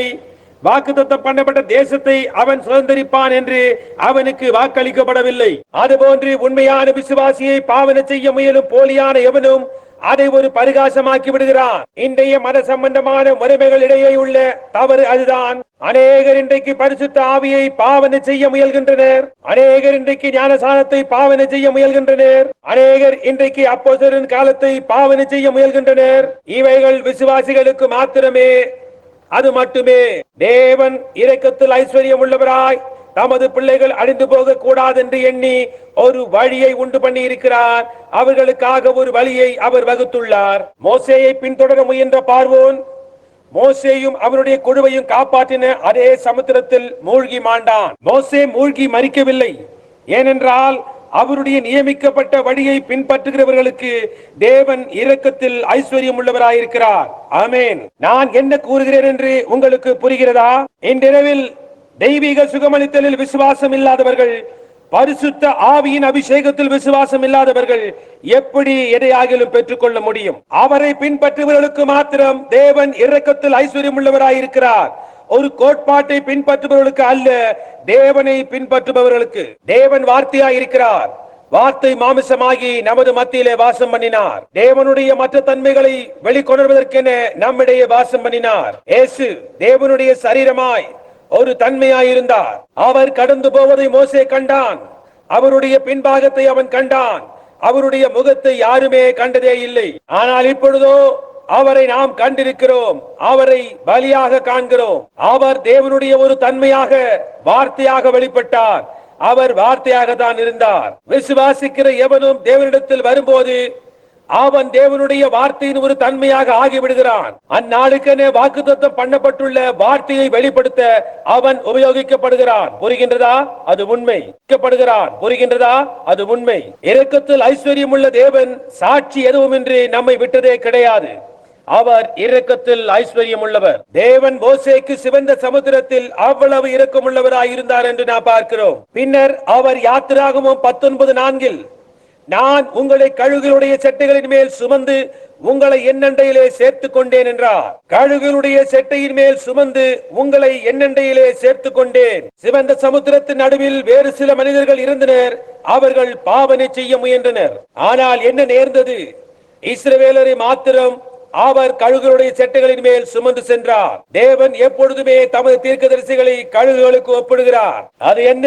மோசே அவருடைய தூதனாயிருந்தான். அவர்கள் மோசேயை பின்பற்றினர். அதுதான் அவர்களை சுமந்து சென்ற கழுகுகளின் செட்டைகள். ஏனெனில் அவன் தேவனுடைய செய்தியை உடையவனாயிருந்தான். ஜனங்கள் அதை பின்பற்றினர். விடுதலையின் செய்தியை கொண்ட மோசேயை அவர்கள் பின்பற்றின போது அவர்கள் உண்மையில் தேவனை பின்பற்றினார்கள். விசுவாசியாதவர்களுடன் அவர்கள் அழிந்து போகவில்லை என்று வேதம் கூறுகிறது. ஏனென்றால் தேவன் அவர்களுக்கு இரக்கத்தில் ஐஸ்வர்யம் உள்ளவராயிருந்தார். ஏனெனில் அவர்கள் அவருடைய கற்பனைகளை கை கொண்டனர். நாமும் அவருடைய கற்பனைகளை கை கொள்ள வேண்டும் என்று அவர் சித்தமுள்ளவராயிருக்கிறார். கோராகும் தாத்தானும் அவர்களை சார்ந்த அவிசுவாச குழுவும் பாவனை செய்ய முயன்ற போது அவர்களையும் அவ்விடமாகவே கூறலாம். தேவனுடைய திட்டத்திற்குள் அவர்கள் ஏதோ ஒன்றை நுழைக்க முயற்சித்தனர். ஒரு மனிதனை உபயோகித்து தேவன் வகுக்கும் திட்டத்தை அவர்கள் விரும்பவில்லை. அவர்களுக்கு அது பிடிக்கவில்லை. அவர்களும் ஏதாவது ஒன்று செய்ய வேண்டும் என்று எண்ணினர். கோராகு சொன்னான், மோசே, உன்னை காட்டிலும் அதிக பரிசுத்த மனிதர் இருக்கின்றனரே, கடற்கரையில் இருக்கும் ஒரே ஒரு கூழாங்கல் நீதான் என்று நினைத்துக் கொண்டிருக்கின்றாய். நீ அதை செய்ய வேண்டிய அவசியமில்லை. உன்னை காட்டிலும் அதிக பரிசுத்தமுள்ளவர்கள் இங்கு உள்ளனர் என்றான். ஆனால் மோசேயோ தான் இஸ்ரவேல் புத்திரரை வாக்குத்தத்தம் பண்ணப்பட்ட தேசத்திற்கு வழிநடத்தி கொண்டு செல்ல வேண்டும் என்பதை அறிந்திருந்தான். ஏனெனில் அவனுக்கு தான் அந்த வாக்குத்தத்தம் அளிக்கப்பட்டது. அவன் தான் அவர்களை வாக்குத்தத்தம் பண்ணப்பட்ட தேசத்திற்கு வழிநடத்தி செல்ல வேண்டும். இன்றைக்கும் தேவனுடைய வார்த்தையை உறுதிப்படுத்த பரிசுத்த ஆவி இங்குள்ளது. நாம் சவாரி செய்வதற்கு நமக்கு அளிக்கப்பட்டுள்ள கழுகின் செட்டைகள் அதுதான். மனிதனால் ஏற்படுத்தப்பட்ட ஏதோ வேத தத்துவம் அல்ல அது. நாம் கழுகின் செட்டைகளின் மேல் சவாரி செய்து வாக்குத்தத்தம் பண்ணப்பட்ட தேசத்தை அடைய வேண்டியவர்களாய் இருக்கிறோம். கோராகு ஒரு கூட்டம் கோழி குஞ்சுகளை சேர்த்துக் கொண்டு கடுகை பாவனை செய்யலாம் என்று நினைத்தான். அவன் அவ்வாறு செய்த போது கர்த்தர் அவர்களை விட்டு விலகி போ என்று மோசேயிடம் கூறினார். அவர் அவர்களை விழுங்கி போட்டார். அவர் எல்லாவற்றையுமே முழு சிருஷ்டியுமே அப்பொழுது விழுங்கி இருக்க கூடும். ஆனால் அவருடைய வார்த்தையை பின்பற்ற முயல்பவர்களுக்கு தேவன் இரக்கத்தில் ஐஸ்வர்யம் உள்ளவராயிருக்கிறார். எப்பொழுதுமே இரக்கத்தில் தேவன் ஐஸ்வர்யம் உள்ளவராயிருக்கிறார். அநேகர் மோசேயின் பக்கம் அன்று சேர்ந்து கொண்டனர். தேவன் பூமியை பிளந்து அவிசுவாசிகளை விழுங்கி போட்டார். அவிசுவாசிகள் எப்பொழுதுமே அழிந்து போயினர். விசுவாசியாத சிலர் வெளியே வந்து சில காலம் நடந்தார்கள். ஆனால் இயேசுவோ அவர்கள் ஒவ்வொருவரும் மரித்தார்கள் என்றார். மரணம் என்பது முழு அழிவை குறிக்கிறது. அவர்கள் மரித்தார்கள். அவர்களை சற்று எண்ணி பாருங்கள். அவர்கள் எகிப்தை விட்டு வெளியே வந்து தேவனுடைய அற்புதங்களை கண்டு அவருடைய பலத்த கரத்தையும் கண்டு மன்னாவை புசித்து அனுபவித்து இவை எல்லாவற்றிற்கும் பிறகு தேவனுடைய வார்த்தைக்கு முரணானவைகளை போதித்து தேவனுடைய வழியை தாறுமாறாக்கும் பீலேயாம் என்னும் மனிதனுக்கு செவி கொடுத்தனர். அவன், நாம் எல்லாரும் சகோதரர்கள், எனவே நாம் அனைவரும் ஒன்று சேருவோம் என்றான். இன்றைக்கு வேறொரு பீலேயாமின் முறைமை எழும்பி நாம் அனைவரும் ஒன்று சேருவோம் என்கிறது. ஆனால் அதுவோ கிரியை செய்ய முடியாது. நாம் யெகோவா கழுகுடன் நடந்து செல்வோம், நீங்கள் கழுகு குஞ்சுகள். அந்த கூட்டம் முழுவதிலும் 3 பேர் மாத்திரமே ரட்சிக்கப்பட்டனர். மோசே, காலேப், யோசுவா. மற்றவர்கள் யாவரும் வனாந்திரத்திலே அழிந்து போயினர் என்று இயேசு பரிசுத்த யோவான் 6 உரைத்துள்ளார். தேவன் இரக்கத்தில் ஐஸ்வர்யம் உள்ளவராய் இவர்களும் மற்ற அவிசுவாசிகளுடன் சேர்ந்து அழிந்து போக விடவில்லை. அவர்கள் எல்லாரும் வனாந்திரத்திலே மாண்டு போனார்கள். அவர்கள் மரித்தார்கள். தேவன் மோசேயையும் கழுகு விசுவாசிகளையும் காப்பாற்றினார். ஏனெனில் அவர்கள் அவருடைய வார்த்தைக்கு மதிப்பளித்தனர். தேவனிடத்தில் நமக்கு தயவு கிடைக்கக்கூடிய ஒரேபடி தேவன் இரக்கத்தில் ஐஸ்வர்யம் உள்ளவராயிருக்கிறார். ஆனால் அதை குறித்து அவர் கூறினவைகளை நாம் மதிக்க வேண்டியவளாயிருக்கிறோம். மற்ற யாரோ கூறின எதையோ நீ எடுத்துக்கொள்ள கூடாது. தேவன் கூறினவைகளை மாத்திரமே நீ எடுத்துக்கொள்ள வேண்டும். தேவனே சத்தியபரர், எந்த மனுஷனும் பொய்யன் என்று சொல்லி இருக்கிறார். இன்றைக்கு அநேக இடங்களில் இவ்விடமாக நம்மிடம் கூறப்படுகின்றது, நீங்கள் செய்ய வேண்டியதெல்லாம் ஒரு சபையை சேர்ந்து கொண்டு ஒரு கோட்பாட்டை அல்லது அதை போன்று எதையாவது பின்பற்ற வேண்டும் என்று. ஒரு ஜெபத்தை உச்சரி, அல்லது உங்கள் பெயரை புத்தகத்தில் பதிவு செய், அல்லது நீங்கள் தெளிப்பு அல்லது ஞானஸ்தானம் அல்லது ஏதோ ஒரு முறையில் ஞானஸ்தானம் பெறுதலாகும். நீங்கள் செய்ய வேண்டியது அவ்வளவுதான். ஆனால் அது தவறு. நீங்கள் தேவனுடைய கழுகாக இருக்க வேண்டுமானால் தினந்தோறும் தேவனுடைய வார்த்தையை பின்பற்ற வேண்டும். நீங்கள் தொடர்ந்து அவருடைய வார்த்தையை புசிக்க வேண்டும். தேவன் இஸ்ரவேலருக்கு இரக்கம் காட்டின பிறகும் அவர்கள் முறுமுறுத்து விசுவாசத்தில் குன்றி போனார்கள் என்று பார்க்கிறோம். அவர்கள் தேவனுக்கு விரோதமாக முறுமுறுத்தார்கள். அப்படி முறுமுறுத்த போது பாம்பு கடியினால் மரித்து போனார்கள். அவர்களுடைய கிரியைகளுக்கு தக்க பலன் அவர்களுக்கு கிடைத்தது, நிச்சயமாகவே கிடைத்தது. தேவனுடைய வார்த்தையை தவறாய் புரிந்து இத்தகைய செயல் புரிவோர் அதற்கு ஏற்ற பலனை அடைந்து மறிக்கத்தான் வேண்டும். அந்த விதமாக வாஞ்சித்த ஒவ்வொருவரும் வனாந்திரத்திலே மரித்திருக்க வேண்டும். மருத்துவர் மோசேயும் மற்றோரும் ஒன்றுமே செய்ய முடியாத அளவிற்கு இவர்கள் அதிக வியாதிப்பட்டார்கள். அவர்கள் ஆயிரக்கணக்கில் மரித்து போயினர். ஆனால் தேவனோ இரக்கத்தில் ஐஸ்வர்யம் உள்ளவராய் அவரை விசுவாசிக்கிறவர்கள் அதனின்று தப்பித்துக் கொள்ள ஒரு போக்கை உண்டு பண்ணினார். பாம்பின் விஷத்திற்கு பரிகாரமாய் இருக்கும்படி அவர் வெண்கல சர்ப்பம் ஒன்றை உயர்த்தினார். தேவனோ இரக்கத்தில் ஐஸ்வர்யம் உள்ளவராய் தம்மை விசுவாசிக்கிற பிள்ளைகள் சுகம் பெறுவதற்காக ஒரு தப்பிக்கொள்ளும் போக்கை உண்டாக்கினார். தவறானவர்களை சரிபடுத்த நீ எதிர்பார்க்கும் ஒவ்வொன்றையும் உனக்கு அளிக்க தேவன் விருப்பம் கொண்டுள்ளார். உன் வாழ்க்கை பாதையில் நீ செல்லும் போது உன்மேல் அவர் சிரத்தை கொண்டுள்ளார். ஏனெனில் நீ அவருடைய பிள்ளை. அவரோ இரக்கத்தில் ஐஸ்வர்யம் உள்ளவர். உனக்கு நன்மை செய்ய அவர் விரும்புகிறார். பாவ பரிகாரத்திற்காக தேவன் அவர்களுக்கு கொடுத்த அதே வெண்கல சர்ப்பத்தின் மூலம் ஜனங்கள் பிறகு பாவம் செய்தனர். வெண்கல சர்ப்பமானது பாவம் ஏற்கனவே நியாயம் தீர்க்கப்பட்டு விட்டது என்பதன் அறிகுறியாயிருந்தது. ஆனால் அவர்களோ தேவனுடைய அந்த ஈவை விக்கிரகமாக்கினர். அது மறுபடியும் பாவமாயிருந்தது. தேவன் தம்முடைய மகிமையை வேறு யாருடனும் பகிர்ந்து கொள்ள மாட்டார். எனவே நமக்கு 2, 3 அல்லது 4 தெய்வங்கள் இருக்க முடியாது. ஒரே தேவன் மாத்திரமே இருக்கிறார். அவர் தமது மகிமையை வேறு யாருடனும் பகிர்ந்து கொள்ள மாட்டார். அவர் தனித்த தேவன். புரிகின்றதா? ஆனால் அஞ்ஞானிகளுக்கோ அநேக தெய்வங்கள் உள்ளன. நமக்கோ ஒரு தேவன் மாத்திரமே உண்டு. அவர் தமது மகிமையை வேறு யாருடனும் பகிர்ந்து கொள்ள மாட்டார். அது மாத்திரமல்ல, அவருக்கு முன்பாக எதுவும் விக்கிரமாக இருக்க அவர் அனுமதிக்க மாட்டார். ஜனங்களுடைய பாவத்திற்காக அவர் ஒரு பாவ நிவர்த்தியை ஏற்படுத்தினார். அது தேவனுடைய வார்த்தை. எனவே அது சரி. ஆனால் அவர்கள் அதை விக்கிரகமாக்க தொடங்கின போது அவர்களுக்கு தொல்லைகள் ஏற்பட்டன. நம்முடைய சபை காலங்களிலும் அதுதான் சம்பவித்தது என்று நான் எண்ணுகிறேன். தேவன் மார்ட்டின் லூத்தரை அவருடைய செய்தியுடன் அனுப்பினார். தொடர்ந்து ஜான் வெஸ்லியையும் பெந்தேகோஸ்து செய்தியையும் அவர் அனுப்பினார். ஆனால் நாம் அதனோடு என்ன செய்தோம்? இஸ்ரவேல் ஜனங்கள் வெண்கல சர்ப்பத்தை வைத்துக் கொண்டு என்ன செய்தார்களோ அதை போன்று நாம் இவைகளை விக்கிரமாக்கி கொண்டு நான் இதை சார்ந்தவன் அதை சார்ந்தவன் என்கிறோம். உண்மையான தேவனுடைய வார்த்தையின் ஆராதனையுடன் சம்பந்தப்பட்ட உத்தமமின்றி ஏதோ ஒன்றுடன் நாம் சார்ந்திருக்கிறோம். என்ன நேர்ந்தது? தீர்க்கதரிசி அந்த விக்கிரகத்தை எடுத்து உடைத்து போட்டான் என்று வேதத்தில் நமக்கு கூறப்பட்டுள்ளது. ஹல்லேலூயா. தங்கள் கோட்பாடுகளை கொண்டும் ஸ்தாபனங்களை கொண்டும் பரலோகத்திற்கு போய்விடுவதாக எண்ணிக்கொண்டிருக்கும் ஸ்தாபனங்களாகிய விக்கிரகத்தை உடைத்து போடக்கூடிய ஒரு தீர்க்கதரிசி இன்றைக்கு காட்சியில் வர வேண்டி இருப்பது நமக்கு அவசியமாயுள்ளது. இந்த ஸ்தாபனங்கள் அழிக்கப்பட்டு சுட்டெரிக்கப்பட்டு தூர எறியப்பட வேண்டியது அவசியமாயுள்ளது. தேவன் இரக்கம் நிறைந்தவராய் இருக்கிறார். அவர் இரக்கத்தில் ஐஸ்வர்யம் உள்ளவராய் இருக்கிறார். நாம் அந்த காலத்தின் குழப்பத்தில் அங்கே நாம் இந்நாட்களில் இருந்திருக்க வேண்டும். ஆனால் தேவனோ இரக்கத்தில் ஐஸ்வர்யம் உள்ளவராய் தமது உண்மையான பரிசுத்த ஆவியை அனுப்பி அவருடைய அதற்கேற்ற சொந்த வியாக்கியானத்தை இங்கே இக்கடிதத்தில் இன்றிரவு அனுப்பியுள்ளார். தேவன் இரக்கத்தில் ஐஸ்வர்யம் உள்ளவராய் அவர் எவ்வளவு அற்புதமானவராக நாம் அறிந்து கொண்டிருக்கிறோம். ஆமையா. அவர்கள் செய்ய வேண்டியதெல்லாம் என்னவென்றால், இச்சர்பத்தண்டைக்கு அல்லது தேவன் உண்டாக்கி வைத்த இந்த சிறு காரிய தண்டைக்கு, அதாவது மோசே உண்டாக்கி கம்பத்தில் உயர்த்தின அந்த வெண்கல சர்ப்பத்தின் முன்னால் போய் உத்தமம் ஏதும் இல்லாமல் நின்றாலும் அவர்கள் சுகமடைந்து விடலாம் என்று எண்ணி இருந்தனர்.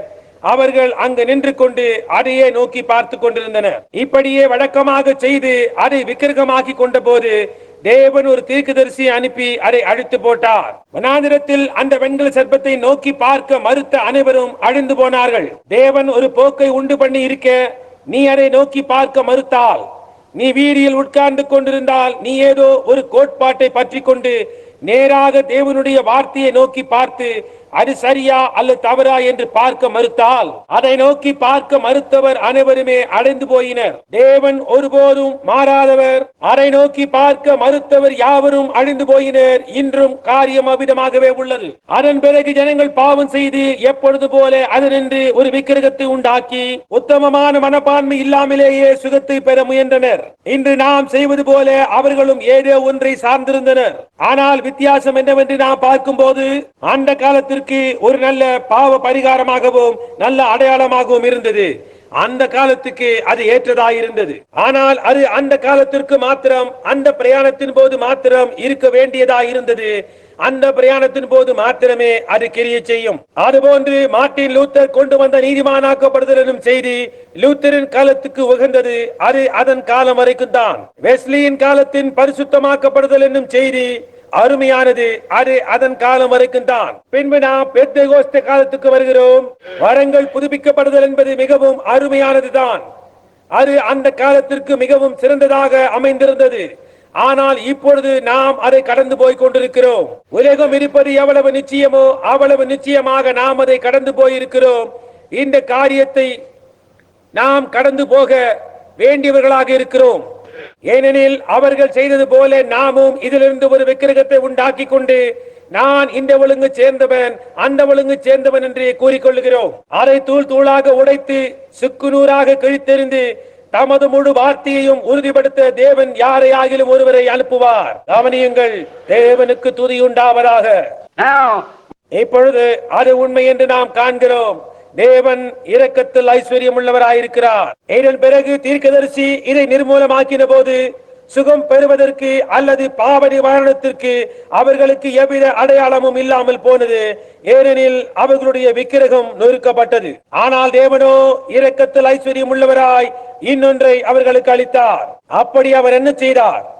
தேவாலயத்தில் இருந்த குளத்தின் தண்ணீரை அவர் கலக்கினார். அநேகர் அந்த தண்ணீருக்குள் பிரவேசித்து சுகமடைந்தனர். இயேசு அந்த குளத்தின் அருகில் வந்து தண்ணீர் கலக்கப்படும் போது அதனுள் இறங்குவதற்காக அநேக ஆண்டுகளாக காத்திருந்த ஒரு மனிதன் அங்கு படுத்துக் கொண்டிருப்பதை கண்டார். தேவன் இரக்கத்தில் ஐஸ்வர்யம் உள்ளவராயிருக்கிறார். அவர்களது விக்கிரகமாக ஆக்கி தீர்க்கதரிசியும் அதை உடைத்து போட்ட போதிலும் தேவன் வேறொரு வழியை அவர்களுக்கு வகுத்து கொடுத்தார். ஏனெனில் தேவன் இரக்கத்தில் ஐஸ்வர்யம் உள்ளவராயிருந்து அவர்கள் சுகம் பெற வேண்டும் என்று விரும்பி அதற்கான ஒரு வழியையும் உண்டாக்கி தந்தார். இது இப்படியே போய்கொண்டிருந்தது. நாட்கள் செல்ல செல்ல உலகமும் பாவத்தை அதிகமாக செய்து கொண்டு வந்தது. முடிவில் அது மிகுந்த பாவம் செய்யும் நிலைமை அடைந்தபடியால் தேவன் அதை அழித்திருக்கலாம். அவர் மல்கியா 4 நான் வந்து பூமியை சங்காரத்தால் அடிக்காதபடிக்கு என்கிறார். அவரால் அதை செய்திருக்க முடியும். விஷயம் அதுதான்.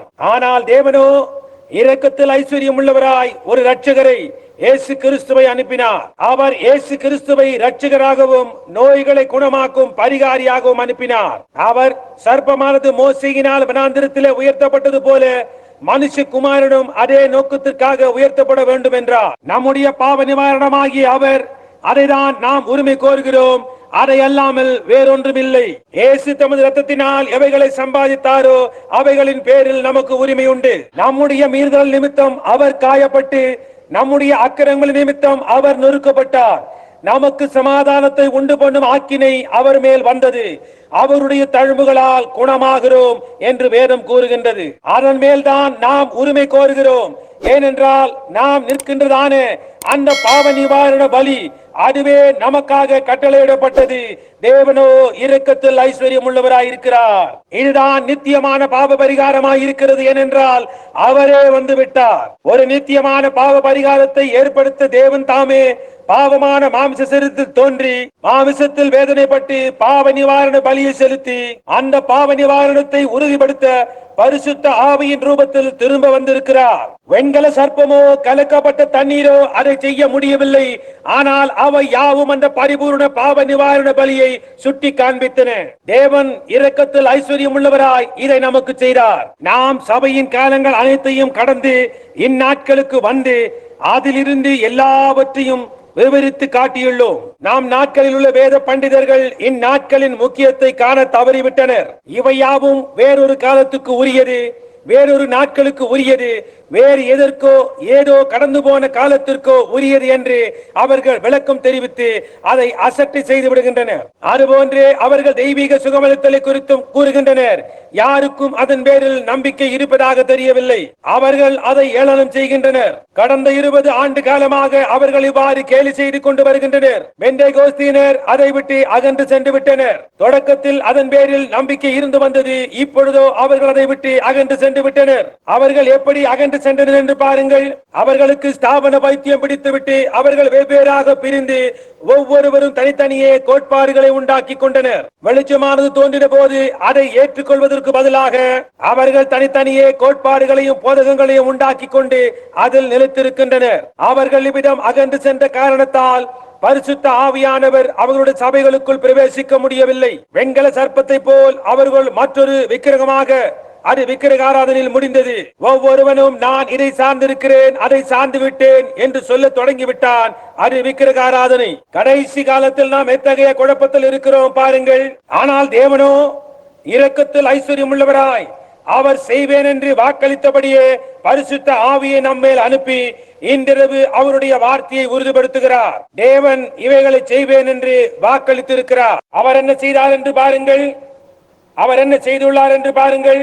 எப்படி அவர் ஒவ்வொரு காலத்திலும் ஒரு குறிப்பிட்ட காரியம் சம்பவிக்கும் என்று வாக்களித்தார் என்பதை நாம் இப்பொழுது காணலாம். ஒவ்வொரு காலத்திலும் என்னென்று நிகழும் என்று அவர் வாக்களித்திருந்தாரோ அவர் கூறியபடி அது நிறைவேறிற்று.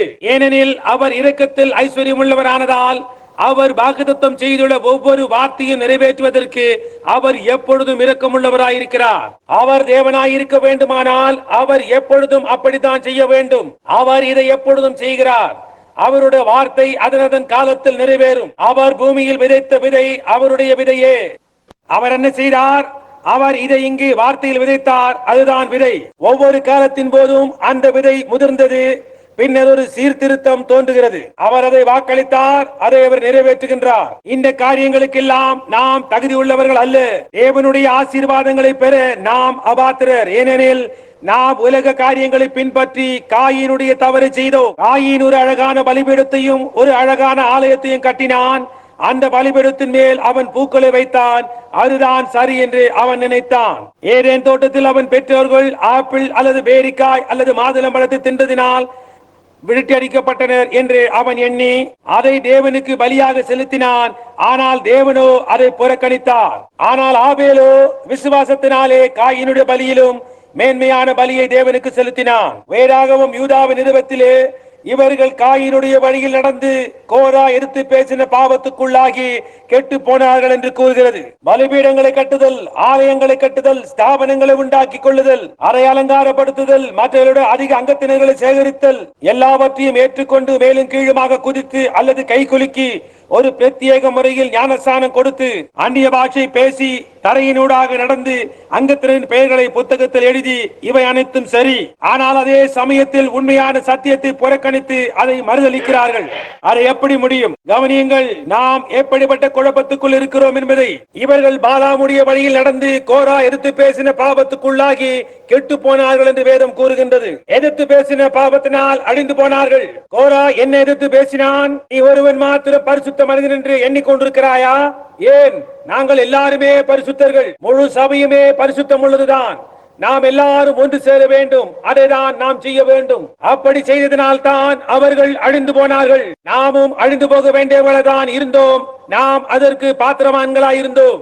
ஆனால் தேவனோ இரக்கத்தில் ஐஸ்வர்யம் உள்ளவாய் அந்த குழப்பத்தின் நம்மை வெளியே கொண்டு அந்த அழிவு இங்கே உண்டாகும் முன்பே அதை காணும்படி கிருபை செய்தார். அவர் இரக்கத்தில் ஐஸ்வர்யம் உள்ளவராய் தெய்வீக சுகமளித்தலின் எழுப்புதலையும் தேவனுடைய வல்லமை மறுபடியும் நம்மிடையே வருகுதலையும் நமக்கு அனுப்பினார். எந்த ஒரு எழுப்புதலும் 3 ஆண்டு காலத்திற்கு மேல் நீடித்ததில்லை என்று வரலாறு நமக்கு கூறுகின்றது. ஆனால் இந்த எழுப்புதலோ 15 ஆண்டு காலமாக இருந்து வந்து உலகம் சுற்றிலும் எழுப்புதல் அக்கினி பற்றி எரிந்து வருகிறது. அதற்கு நாம் தகுதி உள்ளவர்கள் என்னும் காரணத்தினாலா? தேவன் இரக்கத்தில் ஐஸ்வர்யம் உள்ளவராய் நாம் தகுதி உள்ளவர்கள் என்பதற்காக அல்ல, அல்லது நாம் வாஞ்சித்தோம் என்பதற்காக அல்ல. அது என்ன செய்துள்ளது என்று சற்று யோசித்து பாருங்கள். இங்கே பீனிக்ஸில் உள்ள சகோதரிகளில் ஒருத்தியை எனக்கு ஞாபகம் வருகிறது. உங்களில் அநேகருக்கு அவளை தெரியும். சகோதரி ஹாட்டி வால்ட்ராப்.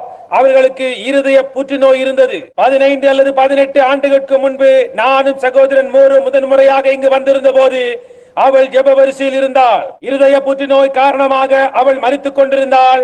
அநேக ஆண்டுகளுக்கு முன்பே அவள் மரித்திருக்க வேண்டும். ஆனால் தேவனோ இரக்கத்தில் ஐஸ்வர்யம் உள்ளவராய் அவருடைய வல்லமை அவள் மேல் அனுப்பி அவளை காத்தார். அவள் இன்றைக்கும் உயிரோடு இருக்கிறார். தேவன் இரக்கத்தில் ஐஸ்வர்யம் உள்ளவராயிருக்கிறார். பாராளுமன்ற உறுப்பினர் உப்ஷா மிகவும் பெரியவர். அவர் தென் பாப்டிஸ்ட் கன்வென்ஷனுக்கு ஒரு முறை தலைவராகவோ உப தலைவராகவோ பணியாற்றி இருக்கிறார். அவரால் இயன்ற அனைத்தையும் செய்தார். அவர் மிகவும் நல்லவர். எப்படி செய்ய வேண்டும் என்று அவர் அறிந்திருந்த எல்லாவற்றையும் அவர் செய்தார். அவர் எல்லா மருத்துவர்களையும் அணுகினார். எவருமே அவரை குணமாக்க முடியவில்லை. அவர் சக்கர நாற்காலியில் உட்கார்ந்து கொண்டே இருந்தார். அநேக போதகர்கள் அவருக்காக ஜெபம் செய்தனர். கேலன் கணக்கில் எண்ணெய் அவர் தலையின் மேல் எல்லா இடங்களிலும் இருந்து ஊற்றப்பட்டு வெவ்வேறு போதகர்கள் அவருக்கு ஜெபம் செய்திருந்தனர். ஒரு இரவு கலிபோர்னியாவில் உள்ள லாஸ் ஏஞ்சல்ஸில் நான் பிரசங்க பீடத்தை நோக்கி நடந்து கொண்டிருந்த போது அங்கு ஒரு கூட்ட சக்கர நாற்காலிகளை கண்டேன். இங்குள்ளதை காட்டிலும் 2 அல்லது 3 மடங்கு அதிகம் இருந்திருக்கும். அங்கு ஒரு கட்டிலின் மேல் ஒரு நீக்ரோ சிறுமி படுத்திருந்தாள். அவள் அருகில் அவள் தாயார் அமர்ந்திருந்தார். என் போதகர் சகோதரன் அப்போது ஜெப வரிசையை உண்டாக்கி கொண்டிருந்தார். என்ன நடக்கிறது என்று அறியாமல் நான் பார்த்து கொண்டிருந்த போது ஒரு தரிசனம் கண்டேன். அந்த தரிசனத்தில் ஆமை ஓட்டினாலான மூக்கு கண்ணாடியை அணிந்த ஒரு வைத்தியர் ஒரு நீக்ரோ சிறுமிக்கு தொண்டை கோளாறுக்காக அறுவை சிகிச்சை செய்வதை கண்டேன். அதன் விளைவாக அவளுக்கு திமிர்வாதம் ஏற்பட்டு அவளாலே நடக்க முடியாமல் போயிற்று. நான் சுற்றுமுற்றும் பார்த்து அந்த பெண் எங்கே என்று தேடினேன். அவளை காண முடியவில்லை. சிறிது நேரம் கழித்து சற்று தூரத்தில் 7 அல்லது 8 வயதான அந்த அழகான சிறுமி வாழ்நாள் முழுவதும் நடக்க முடியாத நிலையை அடைந்து அங்கு படுத்துக் கொண்டிருப்பதை கண்டேன். அவள் அருகில் அவள் தாயார் முழங்கார் படியிட்டு ஜெபம் செய்து கொண்டிருந்தாள். நான் அவளிடம் ஒரு மருத்துவர் அவளுக்கு அறுவை சிகிச்சை செய்தார் என்று கூறி அதை முழுவதும் விவரித்தேன். அவள் அது உண்மை ஐயா என்றாள். அவள் குழந்தையை மேடைக்கு கொண்டு வர முயன்றால் அங்கிருந்தவர்கள் அவ்வாறு செய்ய வேண்டாம் என்று அவளுக்கு ஆலோசனை கூறி அவளை அமைதிப்படுத்த முயன்றனர். அவள் அமைதியான பிறகு நான் அவளுக்காக ஜெபம் செய்ய ஒரு கால் ஒரு தருணம் கிடைக்கலாம் என்று யோசித்தேன். சில நிமிடங்களில் எங்கிருப்பவர்கள் சிலர் ஒரு கால் அன்றிரவு அங்கு இருந்திருக்கலாம். நான் கூட்டத்தாரை நோக்கி பார்த்துக் கொண்டிருந்த போது தரிசனத்தில் அந்த சிறுமி ஒரு குறுகிய தெருவின் வழியாய் கையில் ஒரு பொம்மையை பிடித்துக் கொண்டு அதை தூங்க வைப்பதற்காக ஆட்டிக்கொண்டு நடந்து செல்வதை கண்டேன். அவள் வாழ்நாள் பூராவும் திமிர்வாதத்தினால் அவதியுற வேண்டும் என்று மருத்துவர்கள் எவ்வளவாய் கூறியிருந்த போதிலும் தேவனோ இரக்கத்தில் ஐஸ்வர்யம் உள்ளவராய் தரிசனத்தின் மூலம் பரிசுத்த ஆவியை அனுப்பி அவளை சுகப்படுத்தினார். அந்த சிறுமி படுக்கை எடுத்து விட்டு எழுந்து தன் தாயின் கரங்களை பிடித்துக் கொண்டு தேவனை துதித்துக் கொண்டே நடந்து சென்றாள். அங்கு பின்பாகத்தில் ஒரு வயோதிபர் சக்கர நாற்காலியில் அமர்ந்திருந்தார். அவர் தான் பாராளுமன்ற உறுப்பினர் உப்ஷா. அவருடைய சாட்சியை உங்களில் அநேகர் அறிவீர்கள். அவர் மிகவும் நல்லவர். அவர் சுகமடைய தம் வாழ்நாள் பூரா முயற்சி செய்தார். 66 ஆண்டுகளாக ஊனமுற்றவராக அவர் சக்கர நாற்காலில் அமர்ந்திருந்தார். அவரை யாராவது தூக்கி படுக்கையில் கிடத்த வேண்டும். கக்க தண்டங்களை உபயோகித்தே அவரால் நடக்க முடியும். மற்றவளை போல அவரால் சாதாரணமாக ஒருபோது நடக்க முடியாது. இச்சிறுமி சுகமடைந்ததை அவர் சக்கர நாற்காலியில் அமர்ந்திருந்து பார்த்துக் கொண்டிருந்தார். திடீரென்று நான் நோக்கி பார்த்து தரிசனம் ஒன்று கண்டேன். அதில் இவர் தலையை வணங்கினவாறு கூட்டத்தின் மத்தியில் மற்றவர்களை போலவே நன்றாக நடந்து வருவதை கண்டேன். அந்த மனிதர் யார் என்று அப்பொழுது எனக்கு தெரியாது. நான் சொன்னேன், கீர்த்தி வாய்ந்த ஒருவர் பின்பாகத்தில் அமர்ந்திருக்கிறார். அவர் சிறுவனாய் இருந்த போது வண்டியில் இருந்து வைக்கோல் தூக்கி செல்லும் இரும்பு சட்டத்தின் மேல் விழுந்து முதுகெலும்பை காயப்படுத்தி கொண்டார். ஜனங்கள் நடக்கும் போது ஏற்படும் அசைவினால் அவருடைய முதுகு பாதிக்கப்படாமல் இருக்க அவர்கள் தலையிலே துளைகளை உண்டாக்கினார். அவர் மிகவும் பெரிய மனிதனானார். அவர் மேன்மேலும் பெரியவர் ஆகிக் கொண்டே போகிறார்.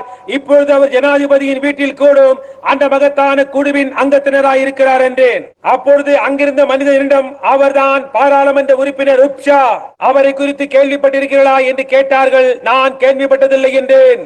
எனவே அவர் ஒலிபெருக்கி சற்று நீட்டி கொடுத்தார்.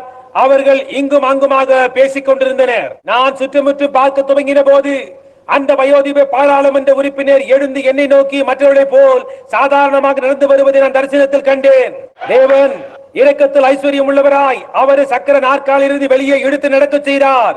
அவர் மரிக்கும் நாள் வரை கக்க தண்டங்கள் உதவியின்றி சாதாரணமாக நடந்தார். தேவன் இரக்கத்தில் ஐஸ்வர்யம் உள்ளவராய் இருக்கிறார். மருத்துவர்கள் தோல்வி கண்ட போது, விஞ்ஞானம் தோல்வி கண்ட போது, எல்லாமே தோல்வியுற்ற போது பாராளுமன்ற உறுப்பினர் உப்ஷாவுக்கு தேவன் இரக்கத்தில் ஐஸ்வர்யம் உள்ளவராய் இருந்தார். நான் சிறுவனாய் இருந்த போது என்னை குறித்து இப்பொழுது நான் எண்ணி பார்க்கிறேன். ஜனங்கள் என்னை பெண்களை வெறுப்பவன் என்று அழைக்கின்றனர். அதற்கு காரணம் நான் சிறுவனாய் இருந்த போது பெண்களின் ஒழுக்கங்கட்ட நடத்தையை அதிகமாய் கண்டிருக்கிறேன். அவர்களை நான் வெறுத்ததுண்டு. ஆனால் இப்பொழுது நான் அப்படி செய்கிறதில்லை. ஏனெனில் அவர்கள் நல்லவர்களும் இருக்கின்றனர் என்று அறிவேன். ஆனால் அது எவ்வளவு மோசமாய் இருந்தது, ஒழுக்கம் கட்ட விதமாய் இருந்தது என்பதை நினைவு கூறுகிறேன். நான் நினைத்தேன், ஜனங்கள் இருக்கும் இடத்தில் நான் இருக்க போவதில்லை. எனக்கு படிப்பும் கிடையாது. இனி நான் படிக்கவும் போவதில்லை என்று எண்ணினேன். ஆகவே எனக்கு ஒருத்தி கிடைக்க மாட்டாள். நான் சிறுவனாக இருந்த போது எனக்கு போட்டுக்கொள்ள ஒரு சட்டும் கூட கிடையாது. ஒரு கோட்டை மாத்திரம் போட்டுக்கொண்டு அதை பாதுகாப்பு ஊசியால் இப்படி குத்திக் கொள்வேன். எனக்கு மிகவும் உஷ்ணமாயிருக்கும். என்னுடைய உபாத்தியாயினி வில்லியம், கோட்டை போட்டுக் கொண்டிருக்கிறாயே, உஷ்ணமாக இல்லையா என்று கேட்பார்கள். நான் இல்லை அம்மணி, எனக்கு குளிராய் இருக்கிறது என்று கூறிவிட்டேன். உடனே அவர்கள் என்னை நெருப்பின் அருகில் அனுப்பி இன்னும் சில விறகு துண்டுகளை நெருப்பில் போட்டார்கள். எனக்கு தீந்து போவது போல் இருந்தது. அந்த வெயில் காலம் முழுவதும் போட்டுக்கொள்ள சற்றே எனக்கு இல்லை. எனக்கு மட்டும் சிறிது பணம் கிடைத்தால் நான் 30 அல்லது 31 துப்பாக்கி வாங்கிக் கொண்டு மேற்கு பாகம் சென்று என் வாழ்நாள் முழுவதும் வேட்டையாடி செலவழிப்பேன் என்று நினைத்தேன். ஜனங்களுடன் எவ்வித தொடர்பும் கொள்ள எனக்கு விருப்பமில்லை, ஏனெனில் அவர்களுக்கு என் மீது பிரியமில்லை. எனவே அவர்களை விட்டு தூரம் சென்று விடுவேன் என்று எண்ணினேன். பின்னர் ஒவ்வொரு முறை நான் பட்டயத்திற்கு செல்லும் போதும் தெரிந்த யாரையாவது சந்திக்க நேர்ந்தால், ஹலோ ஜான், ஜிம், எப்படி இருக்கீர்கள் என்று நான் கேட்பேன். அவர்களோ ஹலோ என்று மாத்திரம் கூறுவார்கள். பாருங்கள், அதற்கு மேல் பேச மாட்டார்கள். பாருங்கள், அவர்களுக்கு என்னுடன் பேச பிரியமில்லை, என்னுடன் எவ்வித தொடர்பும் கொள்ள அவர்களுக்கு விருப்பமில்லை. ஏனென்றால் என் தகப்பனார் சாராயம் காய்ச்சினார் என்ற காரணத்தினால். நான் அதை செய்யவில்லையே, அது நான் செய்த காரியமும் அல்லவே. நான் அந்த விதமான காரியத்தை செய்யவே மாட்டேன். ஆனால் இப்பொழுதோ அண்மையில் என் மனைவியிடம் நான் கூறினேன், சுவர்களில் மிகவும் சிறந்த துப்பாக்கி தொங்கிக் கொண்டிருக்கின்றன என்றேன். நான் அணிந்திருந்த அழுக்கு துணிகள் நினைவு கூறுகிறேன். இப்பொழுதோ 2 அல்லது 3 சிறந்த சூட்டுகள் எனக்கு இருக்கிறது. எனக்கு நண்பர்கள் உள்ளனரா? என கூட்டங்களில் இருந்து விலகி இருக்க நான் வனாந்திரத்துக்கு ஓடி மறைந்து கொள்ள வேண்டிய அளவுக்கு அவ்வளவு நண்பர்கள் இருக்கின்றனர். இதற்கெல்லாம் காரணம் என்ன? என் தேக அமைப்பா? என் படிப்பா? இல்லவே இல்லை. தேவன் இரக்கத்தில் ஐஸ்வர்யம் உள்ளவராய் என்னை அந்த நிலையில் கண்டு என்னை ரட்சித்தார். நான் குருடனாக கைலா கொடுத்து நடத்தப்பட்டதை நினைவு கூறுகிறேன். என்னால் பார்க்க முடியவில்லை. எனக்கு முன்னால் இருந்ததெல்லாம் மங்களாக காட்சி அளித்தன. என் வாழ்நாள் பூராவும் நான் குருடனாய் இருந்திருக்க வேண்டும். ஆனால் தேவனோ இரக்கத்தில் ஐஸ்வர்யம் உள்ளவராய் என் பார்வை எனக்கு மீண்டும் அளித்தார். எனக்கு 55 வயதாகின்றது. இப்பொழுதும் என் பார்வை நன்றாய் உள்ளது. தேவன் இரக்கத்தில் ஐஸ்வர்யம் உள்ளவராய் இருக்கிறார் என்று மாத்திரமே என்னால் கூற முடியும். ஒரு சமயம் சபைக்கு தெய்வீக சுகமளித்தலுக்கு வழியே வகுக்கப்படாமல் இருந்தது. அவர்களுக்கு ஒன்று இருந்தது, ஆனால் அவர்கள் அதை புறக்கணித்தனர். ஆனால் தேவனோ இரக்கத்தில் ஐஸ்வர்யம் உள்ளவராய் தெய்வீக சுகமளித்தலின் வரத்தை அனுப்பி தந்தார். அதுதான் நம்மிடையே உள்ள பரிசுத்த ஆவியானவர் வார்த்தையோடு அடையாளங்கள் பின்தொடர உறுதிப்படுத்துகிறது. தேவனோ இரக்கத்தில் ஐஸ்வர்யம் உள்ளவராயிருக்கிறார். நான் இன்னும் 2-3 பக்கங்கள் நிறைய இங்கு குறிப்புகள் எழுதி வைத்துள்ளேன். ஆனால் அவைகளை நான் பேச போவதில்லை, ஏனெனில் ஜெப வரிசையை ஆரம்பிக்க நேரமாகிவிட்டது என்று உணர்கிறேன். ஆனால் தேவனோ இரக்கத்தில் ஐஸ்வர்யம் உள்ளவராயிருக்கிறார். இன்றிரவு இங்குள்ள உங்களில் அநேகர் மருத்துவர்களால் கைவிடப்பட்டிருக்கலாம். இங்கு ஜனங்கள் சர்க்கரை நாற்காலிகளில் அமர்ந்துள்ளனர். அவர்களில் ஒரு கால் அதை விட்டு எழுந்து வர முடியாமல் இருக்கலாம். அவர்கள் அப்படியே இருக்க வேண்டியவர்கள் தான். அவர்கள் வெவ்வேறு வழிகளில் ஊனமுற்று அங்கு அமர்ந்துள்ளனர். எழுந்து வரவே முடியாது. அங்கிருந்து எழுந்து நடக்க அவர்களுக்கு வழியே இல்லை. ஆனால் தேவனோ இரக்கத்தில் ஐஸ்வர்யம் உள்ளவராய் ஒரு நிவாரணத்தை நமக்கு அளித்திருக்கிறார். அதை புறக்கணிக்க வேண்டாம், அதை ஏற்றுக்கொள்ளுங்கள். இருதய நோயினால் அவதியுறும் ஜனங்கள் இங்குள்ளனர். புற்றுநோயால் அவதியுறுபவர் இங்குள்ளனர். மருத்துவர்கள் இவர்களுக்கு ஒன்று செய்ய முடியாது. இவ்வுலகில் நீங்கள் நம்பிக்கையற்ற உதவியற்ற நிலையில் இருக்கின்றீர்கள். ஆனால் தேவனோ இரக்கத்தில் ஐஸ்வர்யம் உள்ளவராய் அவருடைய வார்த்தையை உறுதிப்படுத்தவும், அவர் நேற்றும் இன்றும் என்று மாறாதவராய் இருக்கிறது என்பதை நிரூபிக்கவும் பரிசுத்த ஆவியை இங்கே இப்பொழுது அனுப்பியுள்ளார். இதற்கு நாம் பாத்திரம் என்னும் காரணத்தினா இல்லை, அவர் இரக்கத்தில் ஐஸ்வர்யம் உள்ளவர் காரணத்தினால் தான். ஆமென். அதுதான் அவர், அதுதான் அந்த நபர். அவர் கர்த்தராகிய இயேசு. அவர் மரித்தவர் அல்ல, ஆனால் அவர் மரித்தோரில் இருந்து உயிரோடு எழுந்து சதா காலங்களிலும் உயிரோடு இருக்கிறார். அவர் நேற்றும் இன்றும் என்றும் மாறாதவராய் இருக்கிறார். பெரும்பாலுள்ள ஸ்திரீக்கு அவர் எவ்வளவாக இரக்கத்தில் ஐஸ்வர்யம் உள்ள தேவனாக இருந்தாரோ அவ்வளவாக இன்றும் அவர் இருக்கிறார். அவள் கூட்டத்தின் நெரிசலின் வழியாக வந்தபோது அவளுக்கு நம்பிக்கையே இல்லை. மருத்துவர்கள் தங்களால் இயன்ற மட்டும் அவளுக்கு சிகிச்சை செய்தனர். அவளுக்கு உதிரபோக்கு இருந்தது. அவள் மரித்துக் கொண்டிருந்தாள். அவள் ஆண்டவரின் வஸ்திரத்தை தொட்டாள். தேவன் இரக்கத்தில் ஐஸ்வர்யம் உள்ளவராய் திரும்பி பார்த்து அவளுடைய நிலைமையை கூறினார். அவளுடைய உதிரபோக்கு நின்று அவள் சுகமடைந்தாள். அசுசியான ஒரு வேசி ஒரு நாள் தண்ணீர் முள்ள கிணற்றடையில் சென்றாள். அவள் நம்பிக்கையற்ற நிலைமையில் இருந்தாள். அவள் சுற்றுப்புறத்தில் இருந்த கன்னிகைகளாலும் ஜனங்களாலும் ஒதுக்கி வைக்கப்பட்டிருந்தாள். ஏனெனில் அவளுடைய வாழ்க்கை ஒழுக்கம் கெட்டதாயிருந்தது.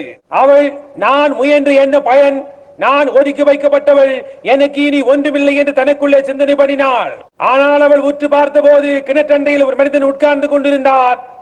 அவள் தன் வாழ்க்கையில் செய்திருந்த அனைத்தையும் அவர் எடுத்துரைத்தார். தேவன் இரக்கத்தில் ஐஸ்வர்யம் உள்ளவராயிருக்கிறார்.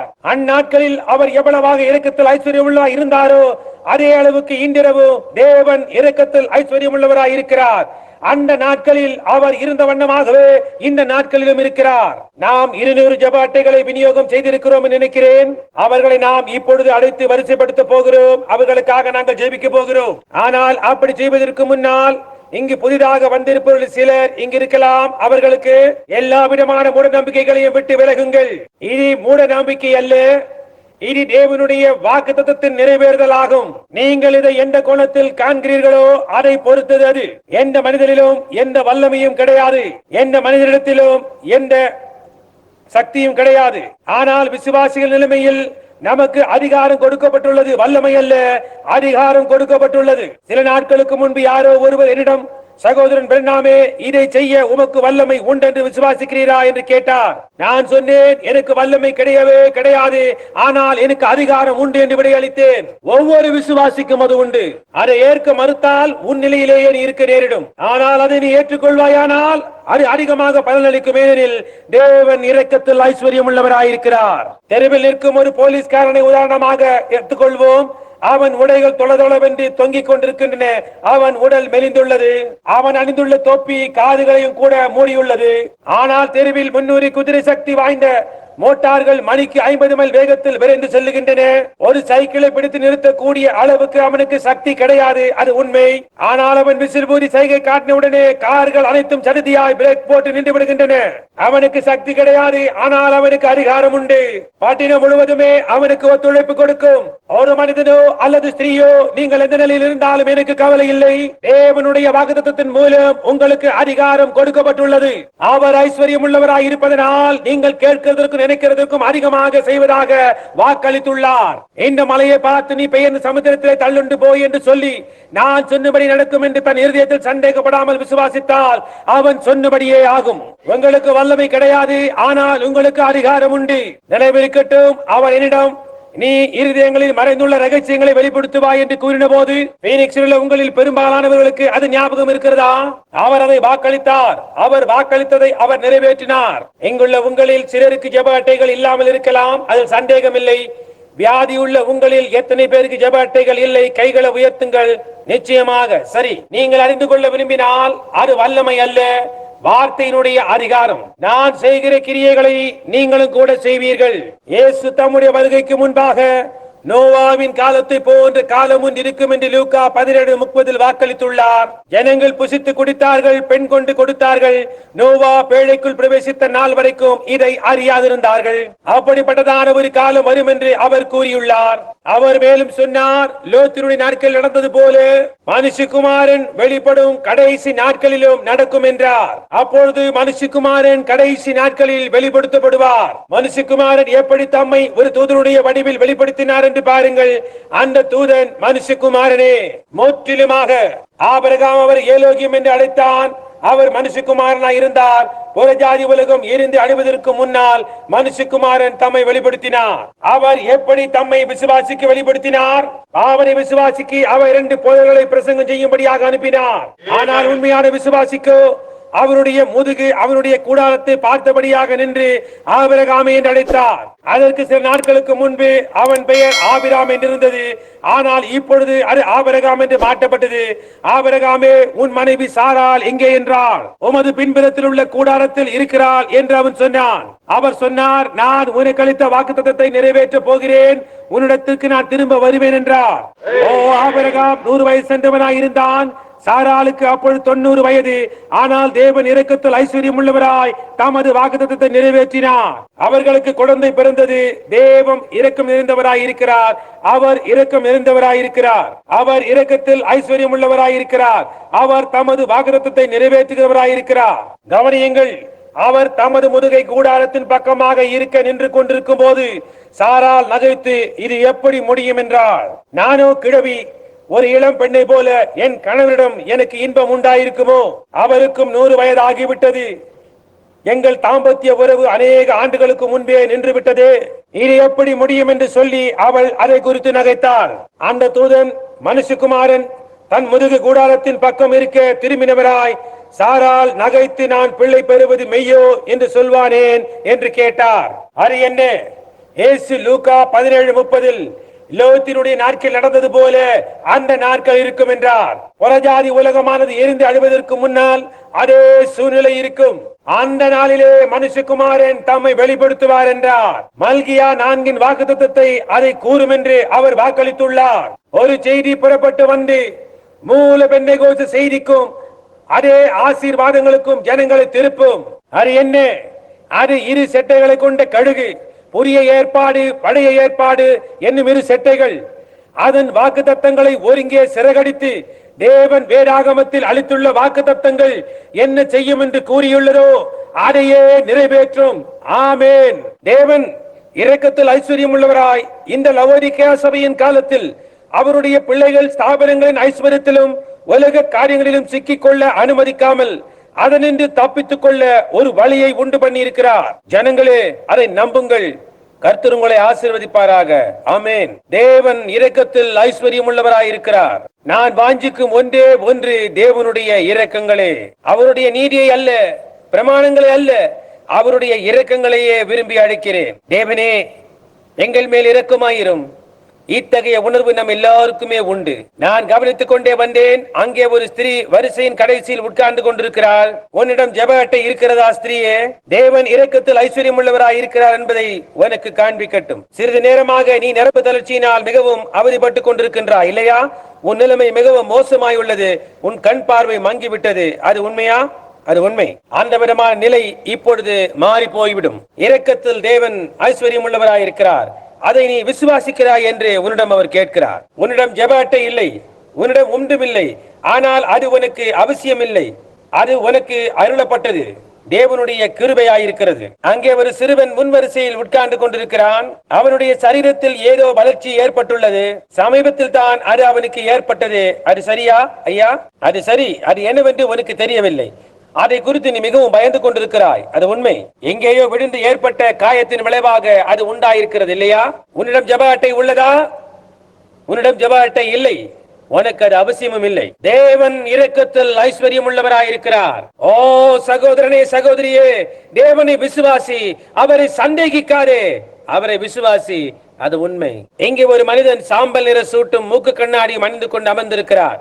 ஐயா, என்னை நோக்கி பாருங்கள். நீங்கள் விசுவாசிக்கிறீர்களா? தேவன் இரக்கத்தில் ஐஸ்வர்யம் உள்ளவராயிருக்கிறார். நீங்கள் குடல் பிதுக்கத்தினால் அவதி உறுகிறீர்கள். தேவன் அதை நீக்கி போட்டு உங்களை குணமாக்க முடியும் என்று விசுவாசிக்கிறீர்களா? அந்த வரிசையின் கடைசியில் அமர்ந்து கொண்டு என்னையே பார்த்து கொண்டிருப்பவரே, அந்த குடல் பெருக்கத்தை தேவன் குணமாக்க முடியும் என்று நீங்கள் விசுவாசித்து அதை ஏற்றுக்கொண்டால் அதை நிச்சயம் அவர் உங்களுக்கு செய்வார். நீங்கள் அதை விசுவாசிக்கிறீர்களா? அப்படியானால் நீங்கள் அதை பெற்றுக்கொள்ளுங்கள். சரி, நீங்கள் விசுவாசித்தால் இரக்கத்தையும் சுகத்தையும் தேவனிடத்திலிருந்து பெற்றுக் கொள்வீர்கள். ஆமையா. இங்கே ஒரு ஸ்திரீ அமர்ந்திருக்கிறாள். அவளுடைய சரீரத்தில் இரத்த ஓட்டம் குறைவாக இருக்கிறது. அவள் மட்டும் விசுவாசித்தால் தேவன் அவளை குணப்படுத்துவார்.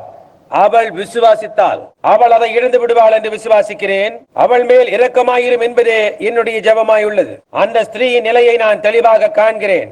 திருமதி ரைவி, அந்த மோசமான ரத்த ஓட்ட நிலையை தேவன் குணமாக்க முடியும் என்று விசுவாசிக்கிறாயா? விசுவாசிக்க முடியுமானால் அதை பெற்றுக்கொள். ஆமேன். அதை விசுவாசிக்க மாத்திரம் செய். தேவன் நல்லவர் இல்லையா ஸ்டெல்லா? ஆம், அது உண்மை. அந்த ஸ்திரீயை என் வாழ்க்கையில் கண்டதே இல்லை. ஆனால் தேவனோ இரக்கத்தில் ஐஸ்வர்யம் உள்ளவராயிருக்கிறார். இங்கு வேறொரு ஸ்திரீ பின்னால் அமர்ந்து கொண்டு என்னையே நோக்கி கொண்டிருக்கிறார். அவள் மோசமான ரத்த ஓட்டத்தினால் அவதியுறுகிறாள். அவள் அதை குறித்து அப்பொழுது யோசித்துக் கொண்டிருந்தாள். அந்த ஸ்திரீயை என் வாழ்க்கையில் நான் கண்டதே இல்லை. மற்ற ஸ்திரீக்கும் அதே கோளாறு தான் இருந்தது. என்னை நோக்கி பார். நான் தேவனுடைய தீர்க்கதரிசி அல்லது அவருடைய ஊழியன் என்று விசுவாசிக்கிறாயா? உனக்கு இருதய கோளாறும் வேறு உண்டு. அது உண்மையானால் உன் கையை உயர்த்து. இப்பொழுது அது உனக்கு இல்லை. அது குணமாகிவிட்டது. இரக்கத்தில் ஐஸ்வர்யம் உள்ள தேவன் தம்மை உயிரோடு இருக்கிறவராக இன்றிரவு இக்கடிதத்தில் நிரூபித்து வருகிறார். தேவன் இரக்கத்தில் ஐஸ்வர்யம் உள்ளவராயிருக்கிறார். ஆமேன். இங்குள்ள எத்தனை பாவிகள், பின்வாங்கி போனவர்கள் எழுந்து நின்று இரக்கத்தில் ஐஸ்வர்யம் உள்ள தேவனே என் மேல் இரக்கமாயிரும் என்று சொல்லக்கூடும். எழுந்து நில்லுங்கள். உங்களுக்காக ஜெபிக்க போகிறேன். உங்களுக்கு இரக்கம் அவசியம் என்று நீங்கள் விசுவாசித்தால் கர்த்தர் உன்னை ஆசீர்வதிப்பாராக. கர்த்தர் உன்னை ஆசீர்வதிப்பாராக. கர்த்தர் உன்னையும் ஆசீர்வதிப்பாராக. பின்வாங்கி போனவர்களே எழும்பி நில்லுங்கள். தேவன் இரக்கத்தில் ஐஸ்வர்யம் உள்ளவராயிருக்கிறார். இது இந்த மணி நேரத்துக்குரிய வாக்குத்தத்தம் என்பதை அறிந்து கொள்ளாமல் இருக்கும் அளவுக்கு நீங்கள் உணர்ச்சியற்று போய்விடவில்லை. இதுதான் இந்த மணி நேரத்துக்குரிய வாக்குத்தத்தம் என்பதை அறிந்து கொள்ளாமல் இருக்கும் அளவுக்கு நீங்கள் நிச்சயமாக ஸ்தாபனங்களுடன் ஈடுபாடு கொண்டிருக்கவில்லை. தேவன் இரக்கத்தில் ஐஸ்வர்யம் உள்ளவராயிருக்கிறார். எழுந்து நின்றிருப்பவர்கள் யாராயிருப்பினும் உங்களுக்காக இன்னும் சிறிது நேரத்தில் ஜெபிக்க போகிறேன். நீங்கள் ஏதாவது ஒரு விசேஷ சபையில் சேர்ந்து கொண்டு கிறிஸ்தவ ஞான ஸ்நானத்தை பெற வேண்டும் என்று விரும்புகிறேன். அப்பொழுது தேவன் உங்களுக்கு பரிசுத்த ஆவியை அருளுவார். வேறு யாராகிலும் இப்பொழுது எழுப்பி நின்று நானும் நினைவு கூறப்பட விரும்புகிறேன் என்று சொல்வீர்களா? தேவனே, உமது இரக்கத்தின்படி என்னை நினைவு கூறும், நான் வாழ வேண்டிய பிரகாரம் வாழவில்லை என்று கூற விரும்புகிறீர்களா? கர்த்தர் உன்னை ஸ்திரீயை ஆசீர்வதிப்பாராக. கர்த்தர் உன்னை ஆசீர்வதிப்பாராக. கர்த்தர் உன்னை ஆசீர்வதிப்பாராக. கர்த்தர் உன்னை ஆசீர்வதிப்பாராக. கர்த்தர் உன்னை ஆசீர்வதிப்பாராக. இரக்கத்தில் ஐஸ்வர்யம் உள்ள தேவனே, என் மீது இரக்கமாயிரும். சகோதரியை, கர்த்தர் உன்னை ஆசீர்வதிப்பாராக. இன்னும் இங்குள்ள எத்தனை பேர் நான் எழுந்து நிற்பேன், நான் இரக்கத்தை பெற விரும்புகிறேன் என்று தேவன் அறிய விரும்புகிறேன் என்று சொல்லுகிறவர்கள்? நான் சரியான ஜீவியம் ஜீவிக்கவில்லை, நான் இப்படியும் அப்படியுமாக வாழ்ந்து வந்தேன், ஏற்றத்தாழ்வுகள் இருந்தது, அவருடைய இரக்கத்தை பெற விரும்புகிறேன் என்று கூற ஆயத்தமாயிருக்கிறீர்கள். சகோதரனே, கர்த்தர் உம்மை ஆசீர்வதிப்பாராக. வேறு யாராகிலும் தேவன் இரக்கத்தில் ஐஸ்வர்யம் உள்ளவர் என்று சொல்ல விரும்புகிறீரா? சகோதரியை, கர்த்தர் உம்மை ஆசீர்வதிப்பாராக. சகோதரியை, கர்த்தர் உம்மை ஆசீர்வதிப்பாராக. அது சரி, தேவன் இரக்கத்தில் ஐஸ்வர்யம் உள்ளவராய் இருக்கிறார், அது உண்மை. கர்த்தர் உம்மை ஆசீர்வதிப்பாராக. பின்னால் உள்ள உன்னையும் கர்த்தர் ஆசீர்வதிப்பாராக. கர்த்தர் உங்களை பார்க்கிறார்.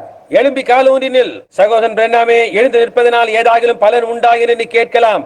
நிச்சயமாக எழுந்து நின்று என்ன வித்தியாசம் என்பதை பார். நீ உண்மையாகவே உத்தமமான இருதயத்துடன் இருப்பாயானால் தேவன் இரக்கத்தில் ஐஸ்வர்யம் உள்ளவராயிருக்கிறார். ஒருவரும் கெட்டு போகிறதை அவர் விரும்பாமல் எல்லாரும் மனம் திரும்ப வேண்டும் என்று அவர் விரும்புகிறார். தேவன் இரக்கத்தில் ஐஸ்வர்யம் உள்ளவராயிருக்கிறார். ஓ தேவனே, எங்கள் மேல் இரக்கமாயிரும். உங்களில் எத்தனை பேரிடம் இந்த ஜெப அட்டைகள் உள்ளன? அவை என்ன? ஏ வரிசையும் பி வரிசையும் அல்லவா? ஏ வரிசை ஜெப அட்டை வைத்திருப்பவர்கள் இந்த பக்கத்தில் நில்லுங்கள். பி வரிசை ஜெப அட்டை வைத்திருப்பவர்கள் அவர்கள் பின்னால் நில்லுங்கள். இங்குள்ள போதகர்கள் சிலரில் எனக்கு உதவி செய்ய விருப்பம் உண்டா? அப்படி செய்ய விருப்பமானால் மேலே வாருங்கள். உங்கள் உதவியை பெற நான் மகிழ்ச்சி அடைவேன். உங்களுடன் சேர்ந்து ஜெபிக்க எங்களுக்கு மகிழ்ச்சியாயிருக்கும். விசுவாசிக்கிறவர்களால் இன்னென்ன அடையாளங்கள் நடக்கும் என்று வேதம் கூறுகின்றது. ஆமையா, என் நாமத்தினாலே பிசாசுகளை துரத்துவார்கள், நவமான பாஷைகளை பேசுவார்கள். நாம் அப்படி செய்திருக்கிறோமா? தேவனுடைய கிருபையினால் நாம் அல்ல, தேவன் தமது வார்த்தையை நிறைவேற்ற இரக்கத்தில் ஐஸ்வர்யம் உள்ளவராயிருக்கிறார். இப்பொழுது சக்கர நாற்காலிகளை நீங்கள் முன்னால் கொண்டு வர விரும்பினால் உங்களுக்காக நாங்கள் இங்கே ஜெபம் செய்வோம். அவர்கள் அதன் ஊடாக வர வேண்டியதில்லை. அவர்கள் இங்கே வரட்டும், நாங்கள் அவர்கள் ஒவ்வொருவருக்காகவும் ஜெபம் செய்வோம். தேவன் இரக்கத்தில் ஐஸ்வர்யம் உள்ளவராயிருக்கிறார். வலது பக்கத்தில் இருக்கிற நீங்கள் சில நிமிடங்கள் இருப்பீர்களா? சகோதரன் பிரபன் உங்களுடன் இருக்கிறாரா? நாளை வருகிறாரா? இன்றே வருவார நினைத்தேன். சகோதரன் அவுட்லா எங்கே? சகோதரன் ஃபுல்லர் எங்கே? அவர்கள் நான் முதல் முறையாக இங்கு வந்த போது என்னுடன் மேடையில் இருந்தவர்கள் இப்பொழுது மீண்டும் மேடைக்கு வரட்டும். அந்த பழைய விதமான ஜெப வரிசைகள் உங்களுக்கு ஞாபகம் இருக்கிறதா? நான் ஜெபம் செய்து பலவீனமாகி ஒரு பக்கத்திலும் வேறொருவர் மற்றொரு பக்கத்திலுமாக என்னை பிடித்துக் கொள்வீர்களே, அதே போன்று தொடக்கத்தில் நடந்த கூட்டங்களில் பங்கு கொண்டவர்கள் எத்தனை பேர் இங்குள்ளனர்? இங்கே பாருங்கள். நான் உத்தமமாய் இருந்தால் இவையெல்லாம் நடக்கும் என்று இயேசு கிறிஸ்து என்னிடம் சொன்னார் என்று நான் உங்களிடத்தில் கூறினது ஞாபகம் இருக்கிறதா? அது சரிதானே? அந்நாட்களில் நடந்தது போன்ற வேறொரு கூட்டம் நிகழவே இல்லை, ஆனால் சம்பவித்தது. தேவன் இரக்கத்தில் ஐஸ்வர்யம் உள்ளவராய் தமது வாக்குத்தத்தத்துக்கு உண்மை உள்ளவராய் இருந்த காரணத்தால் அப்படி நடந்தது. ஆமேன், ஆமேன். தேவனுக்கு ஸ்தோத்திரம். ஹல்லேலூயா. ஓ, அவர்களில் ஒருவனாக நான் இருப்பதால் மகிழ்ச்சி வருகிறேன். ஆமேன். ஓ என்னே, ஜனங்கள் எல்லா இடங்களிலும் உள்ளனர். இருதயம் கொழுந்து விட்டு எரியும். இருதயங்கள் பெந்தேகோஸ்தே அன்று விழுந்த அக்கினியால் கொழுந்து விட்டு எரிந்து கொண்டிருக்கின்றன. அவர்களை சுத்திகரிக்கும், சுத்தமாக செய்தது. ஓ, அது இப்பொழுது என் இருதயத்தில் கொழுந்து விட்டு எரிந்து கொண்டிருக்கிறது. ஓ, அவருடைய நாமத்துக்கே மகிமை. அவர்கள் ஒருவனாக இருக்கிறேன் என்று கூறுவதற்கு நான் மகிழ்ச்சி வருகிறேன். ஓ, நானா ஒரு நிர்பாக்கியம் உள்ளவனும் பரிதபிக்கப்படத்தக்கவனும் தரித்திரனும் குருடனுமாயிருந்தேன். இப்பொழுதோ அவருடைய இரக்கத்தினால், அவருடைய இரக்கத்தின் ஐஸ்வர்யத்தினால் தேவனுடைய ராஜ்யத்தை என்னால் காண முடிகிறது. ஆமேன். அவருடைய கட்டளைகள் எவ்வளவு அழகாயிருக்கிறது. என் சகோதரனே, உன் கக்கதண்டத்தின் உதவியால் எழும்பினல். உன்னால் எழுந்திருக்க முடியவில்லை என்றால் பரவாயில்லை, நாங்கள் அங்கு வந்து உனக்காக ஜெபம் செய்வோம். ஏபி ஜெப அட்டை வைத்திருப்பவர்கள் மற்ற பாகத்திலிருந்து வரிசையில் நில்லுங்கள். நாங்கள் அவர்களுக்காக ஜெபம் செய்ய போகிறோம். போதக சகோதரர்களே, வியாதியஸ்தர்களின் மேல் கைகளை வைப்பதில் உங்களுக்கு நம்பிக்கை இருந்தால் இங்கு வந்து என்னுடன் மேடையின் மேல் நில்லுங்கள். நாம் வியாதியஸ்தருக்காக ஜெபிக்க போகிறோம். இப்பொழுது ஜெப வரிசை நிற்பவர்களே, உங்களுக்கு தேவனுடைய சமூகமானது இங்கு உள்ளது என்றும் பரிசுத்த ஆவியானவர் தாமே நம் மத்தியில் இருந்து கொண்டு அவர் சொன்னபடியே செய்து கொண்டு வருகிறார் என்று உங்களால் விசுவாசிக்க கூடுமானால், உங்களை சுகப்படுத்த எனக்கு வல்லமை இருந்தால் நான் நிச்சயம் உங்களை சுகப்படுத்தி விடுவேன். உங்களை சுகப்படுத்த எனக்கு வேறு ஏதாவது வழி இருக்குமானால் நான் நிச்சயம் அது செய்வேன். ஆனால் எனக்கு அந்த வல்லமை கிடையாது. தேவன் ஒரு சிறு வரத்தை எனக்கு அளித்துள்ளார். இந்த காலத்தில் பிரசங்கி என்று அழைக்கின்றபடி நான் ஒரு பெரிய பிரசங்கி அல்ல. பிரசங்கியாகும் தகுதி பெற எனக்கு போதிய படிப்பு கிடையாது. இக்காலத்தில் பிரசங்கி ஆவதற்கு வேண்ட பாடித்திய அனுபவமும் டாக்டர் பட்டமும் அவசியம். அந்த தகுதி எனக்கு கிடையாது. ஆனால் தேவன் என் இருதயத்தை அறிந்தவராய் அவருக்கு ஏதாவது ஒன்று செய்ய நான் விரும்புகிறேன் என்று அறிந்துள்ளார். அதற்காக அவருக்கு நான் நன்றி பாராட்டுகிறேன். அன்றொரு நாள் ஒரு மனிதனிடம் வந்து, திரு பிரண்ணாம் அவர்களே, நீங்கள் மிகவும் அருமையானவர்கள், ஆனால் நீர் உத்தமாகவே தவறு செய்கிறவராயிருக்கிறீர். நீர் தேவனுடைய சித்தத்துக்கு புறம்பாயிருக்கிறீர். முடிவில் நீர் ஆக்கினைக்குள் ஆவீர் என்று உமக்கு தெரியுமா என்றார். பாருங்கள், நான் உங்களிடம் ஒன்றை கூற விரும்புகிறேன். விவாதத்திற்காக நீர் கூறுவது சரி என்றே வைத்துக் கொள்வோம். நான் தவறாய் இருப்பேனானால் நான் தவறில்லை என்று நினைக்கிறேன். நான் தவறாய் இருந்தால் 100 ஆண்டு காலம் நான் வாழப்போகிறேன் என்றும் முடிவில் அவர் என்னை கண்டனம் செய்து, வில்லியம் பிரண்ணாமே, பரலோகத்தில் பிரவேசிப்பதற்கு நீ அபாத்திரன், ஆகவே புறம்பான இருளில் செல்வாயாக என்று கூறுவார் என்று நான் அறிந்திருந்தாலும், என் வாழ்நாளில் நான் போகும் வரை ஒவ்வொரு நாளும் அவரை சேவிப்பேன். ஏனெனில் அபாத்திரனான நான் அவருடைய ஆசீர்வாதங்களை அபரிமிதமாக பெற்றுள்ளேன். என்னுடைய ஜீவனை காட்டிலும் அவர் எனக்கு மேலானவர். எனக்கு உள்ள எல்லாவற்றை காட்டிலும், நான் இனி பெறப்போகின்ற எல்லாவற்றை காட்டிலும் அவருடைய கிருபையினாலும் இரக்கத்தினாலும் அவரிடமிருந்து பெற்றுக் கொண்டவைகளே. நான் நிர்பாக்கியம் உள்ளவனாயும் பரிதபிக்கப்படத்தக்கவனாயும் தரித்திரனாயும் குருடனாயும் இருந்தேன். ஆனால் அவருடைய கிருபையினால் அவர் எனக்கு சுகத்தை அளித்தார். நான் தேவனுடைய கிருபையினால் திடகாத்திரம் உள்ளவனாயும் ஆரோக்கியம் உள்ளவனாயும் இருக்கிறேன். எனக்கு நல்ல கண் பார்வை உள்ளது. எனக்கு புசிக்கவும் குடிக்கவும் மற்றபடி எனக்கு தேவையான எல்லா காரியங்களும் எனக்கு உண்டு. நான் விரும்பின யாவற்றையும் தருவதாக அவர் எனக்கு வாக்களிக்கவில்லை, ஆனால் என் தேவைகளை சந்திப்பதாக வாக்களித்திருந்தார். அந்த நாளிலே நான் புறம்பாக்கப்பட்டால் நான் எங்கிருப்பேன் என்று எனக்கு தெரியாது. நான் தவறானதை செய்யவே தேவன் என்னை தெரிந்து கொண்டார் என்று நான் அறிந்திருந்தால் நான் தவறாகவே இருக்க விரும்புவேன். ஏனெனில் அவருடைய சித்தத்தை செய்வதே என்னுடைய குறிக்கோளாய் இருக்கிறது. அவருடைய சித்தத்தை செய்ய வேண்டும் என்னும் அளவுக்கு அவரை நான் நேசிக்கிறேன். அது ஒரு பெரிய வாக்குமூலம் தான். ஆனால் நான் எந்த அர்த்தத்தில் ஆவியில் அதை கூறினேன் என்னோ அதை நீங்கள் கிரகித்துக் கொண்டிருந்து நம்புகிறேன். பாருங்கள், அவருடைய சித்தத்தை செய்யவே நான் விரும்புகிறேன். சில சமயங்களில் அவரிடத்தில் நான் ஏதாவது ஒன்று கேட்பேன். அவர் முடியாது என்று தலை அசைத்து விடுவார். அவர் சரி என்று சொல்லி இருந்தால் நான் எவ்வளவு மகிழ்ச்சியாய் இருப்பேனோ அவ்வளவு மகிழ்ச்சியை அவர் முடியாது என்று சொல்லும் போதும் பெறுவேன். ஏனெனில் நாம் எப்பொழுதும் உம்முடைய சித்தம் செய்யப்படுவதாக என்று அவரிடம் கூற வேண்டியவளாயிருக்கிறோம். அவருடைய இல்லை என்பது அவருடைய சித்தமாய் இருக்குமானால் அவருடைய சரி என்பதை காட்டிலும் மேலாகவே அது இருக்கும். அதுவே அவருடைய சித்தமாக இருக்குமானால் அவரை நீங்கள் உண்மையாகவே நேசித்தால் அது அப்படித்தான் உங்களுக்கு இருக்கும். ஆமேன். அவரை குறித்து நான் பேச தொடங்கிவிட்டால் என்னால் அதை நிறுத்தவே முடியாது. ஓ, அவர் எனக்கு அவ்வளவு தத்துரூபமானவர், அவ்வளவு உண்மை பொருளாய் இருக்கிறார். நண்பர்களே, நான் என்னவாய் இருக்கிறேனோ, நான் இனி என்னவாய் இருப்பேனோ, நான் என்னவாய் இருப்பேன் என்று எதிர்பார்க்கிறேனோ அது அவரே. இவை அனைத்தும் வார்த்தையாகிய கிறிஸ்து இயேசுவில் ஒன்றாய் கலந்து விட்டது. பரிசுத்த ஆவியானவரின் சாட்சிக்காக நான் நன்றியுள்ளவனாய் இருக்கிறேன். செய்திக்காகவும் இன்றிரவு நான் நன்றியுள்ளவனாய் இருக்கிறேன். சிலர் என்னுடன் இணங்க மாட்டாள் என்று நான் அறிவேன். ஆனால் நான் உங்களுக்கு சொன்னது போன்று நான் ஒரு செய்திக்கு கடமைப்பட்டவனாய் இருக்கிறேன். ஒரு அடையாளம் புறப்பட்டு சென்றது. அவர் தேவன் என்பதை காண்பிக்க அவர் ஒரு அடையாளத்தை அனுப்புகிறதில்லை. ஒரு செய்தி இல்லை, ஒரு சத்தம் அடையாளத்தை எப்பொழுதும் பின்தொடர வேண்டும். அது எல்லோருக்குமே தெரியும். இயேசு அடையாளங்களையும் அற்புதங்களையும் செய்கிறவராக வந்தார். அடையாளங்களையும் அற்புதங்களையும் செய்த போது அவர் ஒரு மகத்துவமான மனிதராக கருதப்பட்டார். ஆனால் அவர் நானும் பிதாவும் ஒன்றாய் இருக்கிறோம் போன்ற செய்திகளை கொண்டு வர தொடங்கின போது அது அவர்களுக்கு தவறாக காணப்பட்டது. பாருங்கள், ஆனால் சப்தம் அடையாளத்தை பின்தொடர வேண்டியதாக இருக்கிறது. மோசேக்கு 2 அடையாளங்கள் கொடுக்கப்பட்டன. ஒவ்வொரு அடையாளத்துக்கும் ஒரு சப்தம் இருந்தது. அது உண்மை. சில நாட்களுக்கு முன்பு அடையாளத்தின் சப்தம் என்பதன் பேரில் நான் பிரசங்கித்தேன். அடையாளத்திற்கு சப்தம் அவசியமாய் இருக்கிறது. அடையாளம் சப்தமாக மாறிவிடுகிறது. எக்காலத்தும் அது அவ்வாறு இருந்து வந்துள்ளது. அது அவ்வாறு இல்லை எனில் அது தேவனிடத்திலிருந்து வரவில்லை. ஒரு மனிதன் ஒரு வினோதமான ஊழியத்துடன் வந்து அது சத்தியம் என்று வேதத்தில் காணப்பட்டு அதே சமயத்தில் அந்த மனிதன் ஸ்தாபனங்களின் போதகங்களில் நிலை கொள்வாரானால் அந்த ஊழியத்தை மறந்து விடுங்கள். அது ஒன்றுமில்லை. தேவன் அவ்வாறான ஒரு காரியத்தை செய்யவே மாட்டார். அது அழுகி பொடுத்து போன மன்னா, அதில் புழுக்கள் நிறைய இருக்கின்றன. 40-50 ஆண்டுகளுக்கு முன்பு விழுந்த பழைய மன்னாவை அவர்கள் புசிக்க துவங்குகின்றனர். இஸ்ரவேல் புத்திரர் தங்கள் பிரயாணத்தின் போது ஒவ்வொரு நாளும் புதிய மன்னா பொழிந்தது. அது உண்மை. அதை அடுத்த நாள் வைத்திருக்க முடியாது. கடந்து போன ஏதோ ஒரு காலத்தில் நாம் வாழ்ந்தவர்கள் அல்ல. நாம் இப்போது சென்று கொண்டிருக்கும் பயணத்தில் வானத்திலிருந்து விழும் புதிய மன்னாவை நாம் புசித்துக் கொண்டிருக்கிறோம். இப்பொழுது நாம் தலைவணங்குவோம். தேவனாகிய கர்த்தாவே, நீரும் உம்முடைய சமூகமும் மிகவும் தத்துரூபமாயிருக்கிறது. ஆண்டவரே, உமது கிருபையை நான் நினைவு கூறுகிறேன். நீர் எத்தனையோ காரியங்களை செய்வதை நாங்கள் கண்டிருக்கிறோம். நீர் உமர் ஜனங்களின் மூலம் அந்நிய பாஷையை பேசுவதையும் அதற்கு அர்த்தம் உரைப்பதை நாங்கள் கேட்டிருக்கிறோம். ஓ தேவனே, நீர் பணியாளர்களை குணமாக்கி குருடரின் கண்களை திறந்து, முடவர்களை நடக்கச் செய்து, செவிடர்களை கேட்க செய்து, ஊமையரை பேச செய்வதை நாங்கள் கண்டிருக்கிறோம். நீர் எவ்வளவு மகத்தான வல்லமை உள்ள தேவனாயிருக்கிறீர். இவைகளை நீர் கடைசி நாட்களில் செய்வீர் என்றும் வாக்குத்தத்தம் செய்திருக்கிறீர் என்பதை அறிந்திருக்கிறோம். இன்று அநேக மாம்ச பிரகாரமான பாவனைகள் எங்கள் மத்தியில் இருந்த போதிலும் உண்மையான தேவன் எங்கோ இருக்கிறார் என்பதையே அது நிரூபிக்கிறது. பரலோக பிதாவே, இன்றிரவு நீர் இங்குள்ளதை அறிந்து கொண்டு நாங்கள் அவ்வளவு தேவ உணர்வுள்ளவர்களாய் இருந்து நீர் இங்கே இருக்கிறதை நாங்கள் காணும்படியாக செய்ய வேண்டும் என்று நாங்கள் ஜெபிக்கிறோம். இந்த ஜெப வரிசையில் உள்ள ஜனங்கள் இந்த வரிசையின் வழியாக கடந்து வரும்போது ஆண்டவரே, அவர்களுக்கு நாங்கள் வாக்களித்தபடியால் இது செய்கிறோம். விசுவாசிக்கிறவர்களால் இன்னென்ன அடையாளங்கள் நடக்கும் என்று நீர் சொல்லி இருக்கிறீர். எங்கே போதகர்கள் சகோதரர்கள் நின்று கொண்டிருக்கிறார்கள்.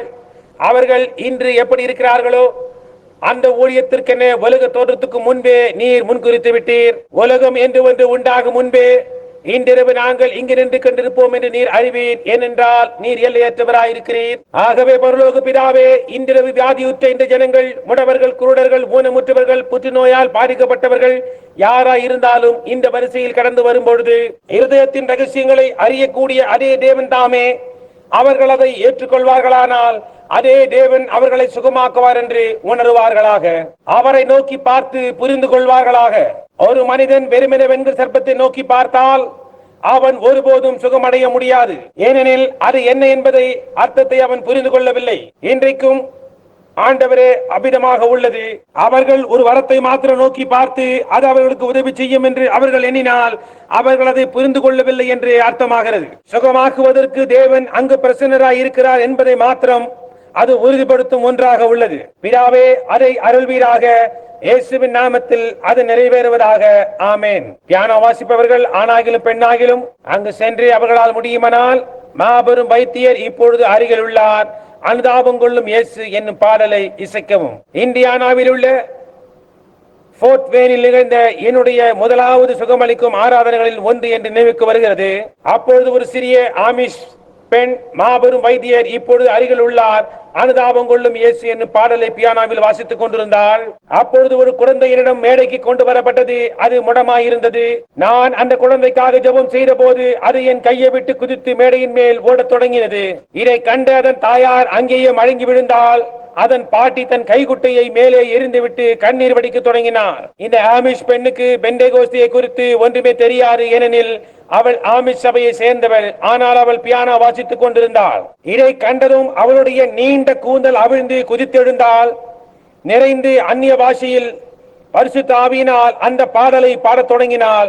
அப்பொழுது அந்த பியானோ ஒரு சுருதியும் தப்பாமல் தானாகவே மாபெரும் வைத்தியர் இப்பொழுது அருகில் உள்ளார், அனுதாபம் கொள்ளும் இயேசு என்னும் பாடலை இசைத்தது. ஆமேன். அவர் நேற்று மீண்டும் என்று மாறாதவராய் இருக்கிறார். இப்பொழுது நாம் ஜெபம் செய்வோம். வெளியில் உள்ளவர்களும் ஜெபம் செய்யுங்கள். ஜெப வரிசையில் வருபவர்களே, உங்கள் மேல் கைகளை வைத்து நாங்கள் ஜெபம் செய்யும் போது நீ விசுவாசித்தால் சுகம் பெறுவாய் என்னும் இயேசுவின் வார்த்தை நினைவு கூறுங்கள். நீங்கள் விசுவாசிக்கிறீர்களா? நாம் அனைவரும் இப்பொழுது ஒருமித்து பாடுவோம். மாபெரும் வைத்தியர் இப்பொழுது அருகில் உள்ளார், அனுதாபம் கொள்ளும் இயேசு. அவர் பேசி இருதயங்களை உற்சாகப்படுத்துகிறார். நாம் பாடும் போது கண்களை மூடுவோம். ஓ இயேசுவின் சத்தத்தை கேள். கேராபின்களின் பாட்டில் இனிய நாதம், அமிழ்ந்து போகிறவர்களின் நாவில் இனிய நாமம், பாடிய பாட்டுகளின் இனிய கீதம் பிதாவாகிய தேவனே ஜனங்களின் மேல் அசைவாடும். ஓ இயேசு, ஆசீர்வதிக்கப்பட்ட இயேசு. இப்பொழுது நீங்கள் வரிசையில் நடந்து வரும்போது அவர் இங்கு இருக்கிறார். ஒன்று என் வார்த்தையை நம்புங்கள், இல்லையே நீங்களாகவே நம்புங்கள். அவர் இங்கு பிரசன்னமாயிருக்கிறார். வெளியில் இருக்கும் ஒவ்வொருவரும் இவர்களுக்காக ஜெபியுங்கள். நம்புகிறவர்கள் அனைவரும் உங்கள் கைகளை உயர்த்தி நான் நம்புகிறேன் என்று சொல்லுங்கள். இங்கு ஒரு மனிதன் அமர்ந்திருக்கிறார். நான் பேச்சை நீட்டிக் கொண்டு போன காரணம் என்னவெனில் இவர் புற்றுநோயால் மரித்துக் கொண்டிருக்கிறார். அவர் கக்க தண்டத்தை ஊறி நடப்பவர். தேவன் உதவி செய்தால் ஒழிய அவரால் உலகில் உயிர் வாழ எந்த வழியும் இல்லை. அவருடைய குடல் முழுவதும் புற்றுநோய் கண்டுள்ளது. தேவன் இரக்கம் காண்பிக்காவிடில் அவர் மரித்து போவார். அவரை ஊக்கப்படுத்தும் வார்த்தையை சொல்ல வாஞ்சிக்கிறேன். மருத்துவர்கள் இப்பொழுது உமக்கு ஒன்றும் செய்ய முடியாது என்று உமக்கு தெரியும். அந்த கட்டத்தை நீர் கடந்து விட்டீர். உமக்கு ஒரே ஒரு தருணம் உள்ளது, அது கிறிஸ்து இயேசுவுக்குள். பாருங்கள் சகோதரனை, நானும் கூட ஒரு நாளில் மரிக்க வேண்டியவன் தான். இயேசு வர தாமதித்தால் நீங்களும் கூட மரிக்க வேண்டும். நான் உங்களை அங்கு நியாய தீர்ப்பில் சந்திக்க வேண்டியவனாயிருக்கிறேன். தொலைக்காட்சியில் நாம் விரலை அசைத்தாலும் கூட அது ஒவ்வொரு முறையும் தொலைக்காட்சியில் பதிவு செய்யப்படுகிறது.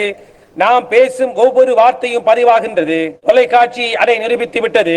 தொலைக்காட்சி ஒரு படத்தை தானாக உருவாக்குவதில்லை.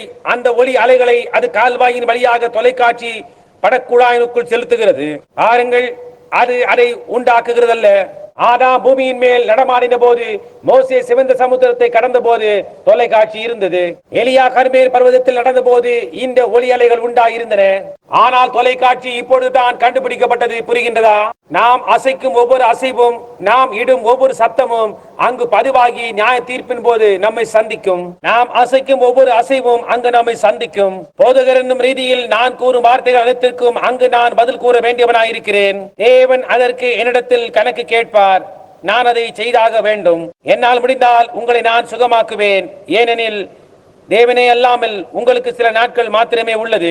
உங்களுக்காக நான் ஜெபித்தேன், அது மாத்திரம்தான் எனக்கு தெரியும். சகோதரனே, அந்நிலையில் அமர்ந்திருக்கும் ஒரு மனிதனுக்கு இந்த உலகத்தில் என்னாலான அனைத்தையும் நான் செய்வேன். உங்களை ஒன்று நான் கேட்கிறேன், பாருங்கள், நீங்கள் ஏற்கனவே குணமாகி விட்டீர்கள். ஏனெனில் இயேசு அபிடமாய் கூறியுள்ளார், அவருடைய தழும்புகளால் நீங்கள் குணமானீர்கள். உங்கள் இருதயத்தின் ஆழத்திலிருந்து நீங்கள் அதை ஏற்றுக்கொள்வீர்களானால் நீங்கள் இப்பொழுது மரிக்க மாட்டீர்கள், நீங்கள் உயிர் வாழ்வீர்கள்.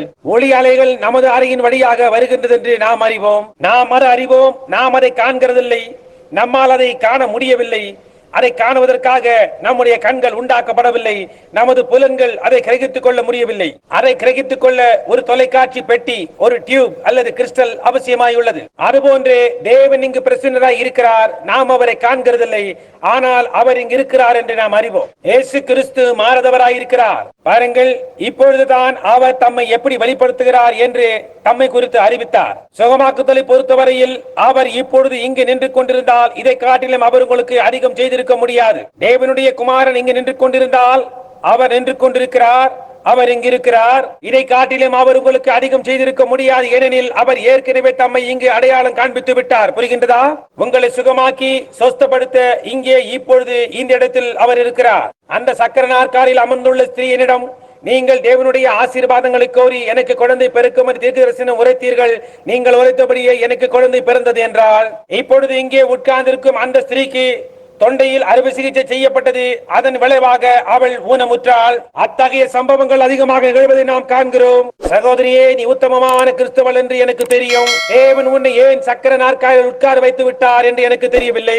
ஒரு கால் உன்னுடைய விசுவாசத்தை அதிகரிக்க அவ்வாறு செய்திருக்கலாம். அங்கிருந்து எழுந்து நடக்க நீ விசுவாசத்தை பெற முயன்று கொண்டிருக்கின்றாய். நாம் இனிமேல் விசுவாசத்தை பெற முயல வேண்டாம். இப்பொழுது அதை பெற்றுக் கொள்வோம். அவ்வளவுதான். சுகமாகுதல் இப்பொழுது தொடங்கிவிட்டது என்று நாம் சுகமடைந்து விடுவோம் என்று முற்றிலுமாக விசுவாசி. சக்கர நாற்காலிகளில் அமர்ந்துள்ளவர்களே, நீங்கள் எங்கிருந்தாலும் சரி, யாராயிருந்தாலும் சரி, கிறிஸ்து இங்கு பிரசன்னமாய் இருக்கிறார் என்பதை நினைவு கூறுங்கள். என்னுடைய படம் தொலைக்காட்சி பெட்டியிலே வருவதை போல நீங்கள் காண்கிறீர்களா என்று நீங்கள் கேட்கலாம். ஆம், இயேசு கிறிஸ்து உலகத்தில் இருந்த போது பேசின வார்த்தைகளும் கூட இப்பொழுது இந்த அறையின் வழியாக சென்று கொண்டிருக்கின்றன. அது அழிந்து போவதே கிடையாது. அது விஞ்ஞான பூர்வமான உண்மை என்று எத்தனை பேருக்கு தெரியும்? சரி, அது என்ன? எழுதப்பட்ட அந்த வார்த்தையை ஆவியானவர் பொறுக்கி எடுத்து அதை வெளிப்படுத்துகிறார். ஓ மகிமை! அவர் எங்கு இருக்கிறார்? கர்த்தர் இப்பொழுது இங்கே இந்த இடத்தில் இருக்கிறார். அவர் அதிகம் செய்துள்ளார். நாம் அதிகமாக கண்டுள்ளோம். அதன் விளைவாக இடறி விழுகிறோம். இது கட்டுக்கதை அல்ல, அல்லது வேத தத்துவ சொற்கள் அல்ல. கடைசி காலத்தில் அவர் தம்மை வெளிப்படுத்துவதாக வாக்களித்ததை நிறைவேற்ற அவர் தம்மை நமக்கு முன்பாக இப்பொழுது வெளிப்படுத்திக் கொண்டு வருகிறார் என்று மாத்திரம் நாம் உணர்வோமானால் அது என்ன ஒரு அற்புதமான காரியமாயிருக்கும். அது அற்புதம் அல்லவா? இப்பொழுது நீ விசுவாசிக்கிறாய். நீ அதை விசுவாசிப்பாயா? நீ மரிக்க போவதில்லை என்று விசுவாசி. நீ உயிர் வாழ்ந்து தேவனை கனப்படுத்த போகின்றாய். நீ உயிர் வாழ்ந்து தேவனை கனப்படுத்த போகின்றாய். நீ ஞானஸ்நானம் பெற்றிருக்கிறாயா? நீ ஒரு கிறிஸ்தவன் அல்லவா? நீ ஒரு கிறிஸ்தவன். தேவனுடைய மகிமைக்காக நீ உயிர் வாழ விரும்புகிறாய். அப்படியானால் சகோதரனே, போய் உயிர் வாழ்வாயாக. இயேசு கிறிஸ்துவின் நாமத்தில் உயிர் வாழ்வாயாக. சகோதரியே, நீ தேவனுடைய மகிமைக்காக நடந்து உன் குழந்தையும் கவனித்துக் கொள்ள விரும்புகிறாய். அப்படியானால் இயேசு கிறிஸ்துவின் நாமத்தினாலே எழுந்து நட. நீங்களோ ஒருவரும் இயேசு கிறிஸ்துவின் நாமத்தினாலே அப்படியே செய்யுங்கள். இன்றிரவு வெஸ்ட்பெர்ஹோ விடுதியில் நடந்த இக்கூட்டத்தை மறந்து போக வேண்டாம். எங்கே தேவனுடைய பிரசன்னம் அடையாளம் கண்டுகொள்ளப்பட்டது. தேவன் பட்சபாதம் உள்ளவர் அல்ல. நீங்கள் விசுவாசிக்க வேண்டும் என்று அவர் விரும்புகிறார். இப்பொழுது நீங்கள் அவரை விசுவாசிக்கிறீர்களா? கர்த்தர் உங்களை ஆசீர்வதிப்பாராக. இப்பொழுது நாம் தலைவணங்குவோம். ஜெபம் செய்து கூட்டத்தை முடிக்க யாரை தேர்ந்தெடுத்திருக்கின்றனர் என்று எனக்கு தெரியவில்லை. சகோதரன் முசிஷியன் இருக்கிறார். சகோதரனே, இங்கு வாரும். அவர் ஜெபம் செய்து கூட்டத்தை முடிப்பார். கர்த்தர் உங்களை ஆசீர்வதிப்பாராக. கர்த்தர் உங்களை ஆசீர்வதிப்பாராக.